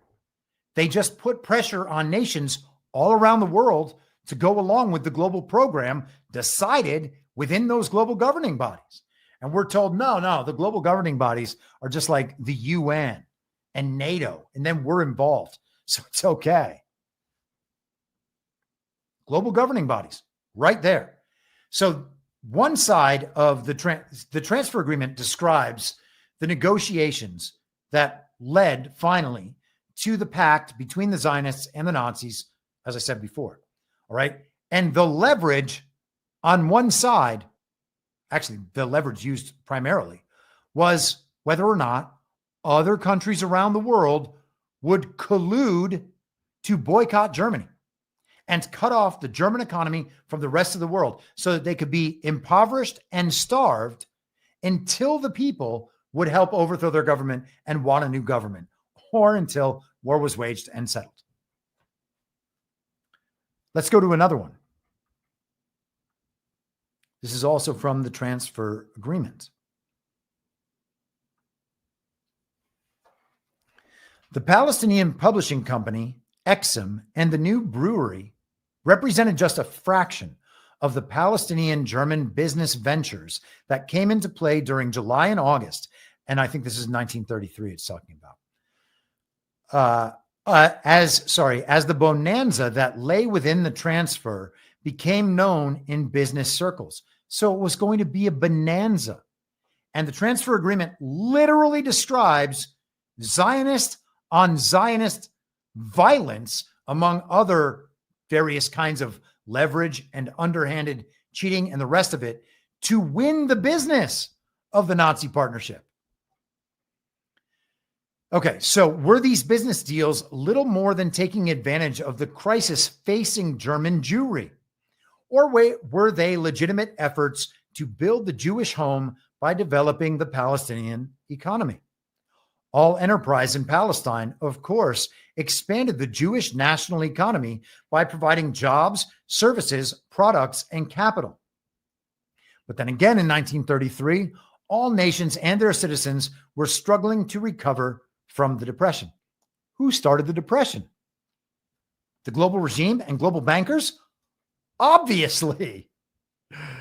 Those who placed the boycott against Germany before lucrative business deals were sacrificing in the fight against Hitler. Isn't that amazing? So the lucrative business deals were more important. The boycott against Hitler was actually helping Hitler. Palestinian entrepreneurs simply concluded that they could not afford to be part of that fight. A nation was being built. For now, there could be no wars, only alliances. And the ultimate argument of this book is that the Zionist collusion with the Nazis for profit was all justified because at the end of it, they got to set up a Jewish supremacist ethno-state. For real, that's what the book is really about. An alliance with Germany based on trade quickly shifted the Zionist emphasis from the people caught in the crisis to the money caught in crisis.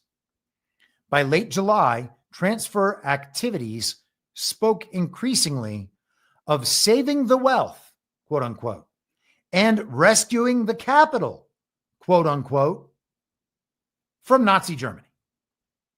The impact on the German Jews themselves seemed to be a subordinated issue. So they didn't actually care about the Jews in Europe. They cared about their business deal and whether or not that business deal would set up for them a Jewish supremacist global proxy ethno-state in Palestine. Just saying. I mean, that is a Zionist writing that. I didn't write that. It really is incredible. Let's come quickly to an end here. Only a couple left. We might get through pretty much all that I wanted to talk about today, which would be very impressive. We haven't done that in a while. Checking on the chat. I hope everybody's still doing okay. I know it's a little weird on the subscriber stream days in the Rumble chat. It's not quite as lively as it normally is, but c'est la vie. It will replay as always on Sunday. This is the Telegraph. Speaking of Nazis, everyone's a Nazi except the Nazis. Xi Jinping is behaving like Hitler, says Taiwan's deputy foreign minister. And you see that? They have him waving right there, almost just like Hitler. At his office in Taipei, Wu Chi-chung pulls out a small stack of papers titled Xi Jinping's Gradual Move Toward Personal Dictatorship. On each sheet are copies of the front page of the People's Daily, China's largest state-run newspaper, spanning from 1997 to 2022, each capturing a different era in Chinese leadership. As Mr. Wu, Taiwan's deputy foreign minister, goes through the pages, there is a notable shift when Mr. Xi comes on the scene in 2012. Okay, it's interesting. While his predecessors opted for small, modest portraits, says Mr. Wu, the image of Xi takes up almost the entire page. And we have to get that emotional stuff in there. He's talking about the Chinese president's goal of conquering Taiwan. And I don't want to spend too much time on this, but he basically makes the case that China is going to expand its territory by invading Taiwan, much as Hitler attempted to do in World War II. You know who they made that comparison to recently? Well, Vladimir Putin, because we were told that Putin was like Hitler, invading his neighbor, trying to steal its territory. And we were told that Donald Trump was that, because he was going to take over Canada and Greenland. It's a lot of Hitlers out there. It's almost like they're realizing that they need to run perfectly their German program in the three superpowered nations at the same time without Team America World Police as the enforcement mechanism. I would suggest that is exactly what's happening right now. So the early motion to frame Xi Jinping now as also Hitler is kind of incredible. I can't tell. Is he a communist or is he a fascist or is he a Nazi? I mean, these things are supposed to be total opposites, right? Except they're not. They're all collectivist. They're all actually leftist ideologies. So as we come to an end, I wanted to do a Maduro segment, but I don't think we need to. Well, maybe we can do. Let's do Maduro really quickly. So we talked a little bit about Marco Rubio and calling Maduro illegitimate a couple of weeks ago and stating that Maria Corina Machado was really going to be recognized as the Venezuelan president. Here is Marco Rubio. Well, the president makes a decision on our recommendation. Here's the thing. We cannot continue to just treat these guys as local street gangs. Mm-hmm. They have weaponry that looks like what terrorists, in some cases armies have. They control territory in many cases. Those cartels extend from the Maduro regime in Venezuela, which is not a legitimate government. We don't recognize the Maduro regime as legitimate. It is a criminal enterprise, all the way to the various different cartels that operate in Mexico. And in between, you find them in Ecuador, you find them in Guatemala, you find TDA, what people would call street gangs, but actually are operating as criminal enterprises, but very well organized ones. So what it changes is it gives us legal authorities to target them in ways you can't do if they're just a bunch of criminals. It's no longer a law enforcement issue. It becomes a national security issue. Has it changed their behavior at all? Well, I don't know if it's changed their behavior yet, but their behavior is going to have to change one way or another. But it allows us to now target what they're operating and to use other elements of American power, intelligence agencies, the Department of Defense, whatever, to target these groups if we have an opportunity to do it. We have to start treating them as armed terrorist organizations, not simply drug dealing organizations. Drug dealing is the kind of terrorism they're doing, and it's not the only. You know, they also are into human trafficking, they smuggle anything, and there's been nascent cooperation between them and some international terrorist organizations in the past, which pose an ongoing danger to them. So yes, Nicolas Maduro is the most dangerous man in the world. Here is the Attorney General, Pam Bondi, getting very upset at Maduro. Today, the Department of Justice and State Department are announcing a historic $50 million reward for information leading to the arrest of Nicolas Maduro. Maduro uses foreign terrorist organizations like TDA, Sinaloa, and Cartel of the Suns to bring deadly drugs and violence into our country. To date, the DEA has seized 30 tons of cocaine linked to Maduro and his associates, with nearly 7 tons linked to Maduro himself, which represents a primary source of income for the deadly cartels based in Venezuela and Mexico. Cocaine is often laced with fentanyl, resulting in the loss and destruction of countless American lives. The DOJ has seized over $700 million of Maduro-linked assets, including 2 private jets, 9 vehicles, and more. Yet Maduro's reign of terror continues. He is one of the largest narco-traffickers in the world and a threat to our national security. Therefore, we've doubled his reward to $50 million.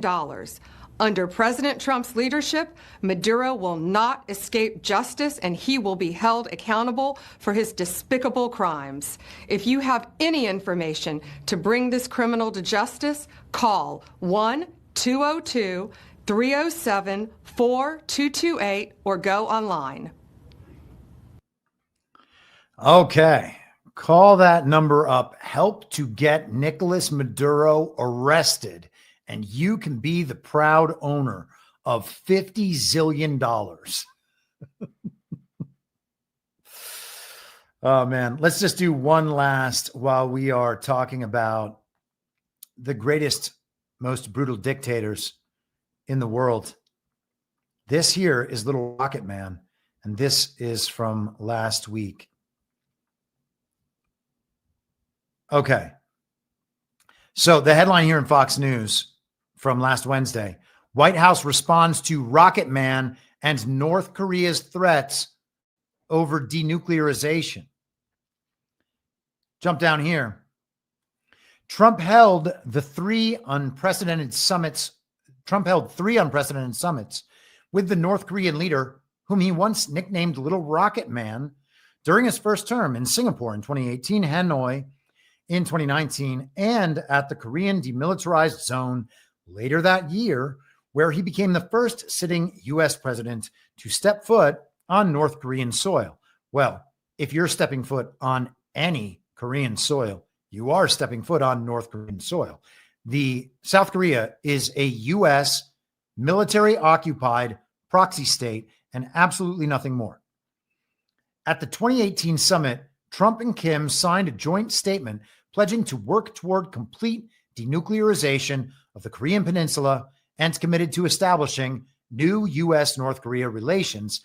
However, just like everything else in 2020, talks broke down in subsequent meetings.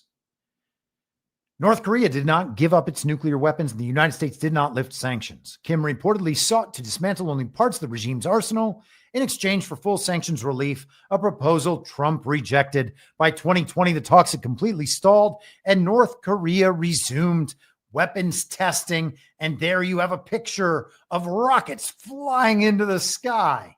And that's how you know they are still a dangerous nuclear state. So they are denuclearizing, just as Trump said he was going to do with Russia and China. Why would these rogue nations even consider giving up the only power that keeps them safe in the world? The truth is, because the threat is not what we were told it was. The threat is actually just the global regime. And once they are subdued and removed from these countries pose no danger to the United States. And yes, every place could pose random danger at different times, terrorist organizations, to the extent those are real, etc. But the nations themselves do not pose threats to the United States when it is not global regime running the U.S. or trying to take over these other nations or using them functionally as global regime proxies. So we have 2020 reruns coming back around in a major way down a whole bunch of avenues. And I think we hit, 5 or 6 of them today. Just saying. We are, the informational time machine is being used against us constantly unless we are able to see the effect and then kind of mitigate that in our minds and understand that the stuff we're being told is stuff that happened a long time ago.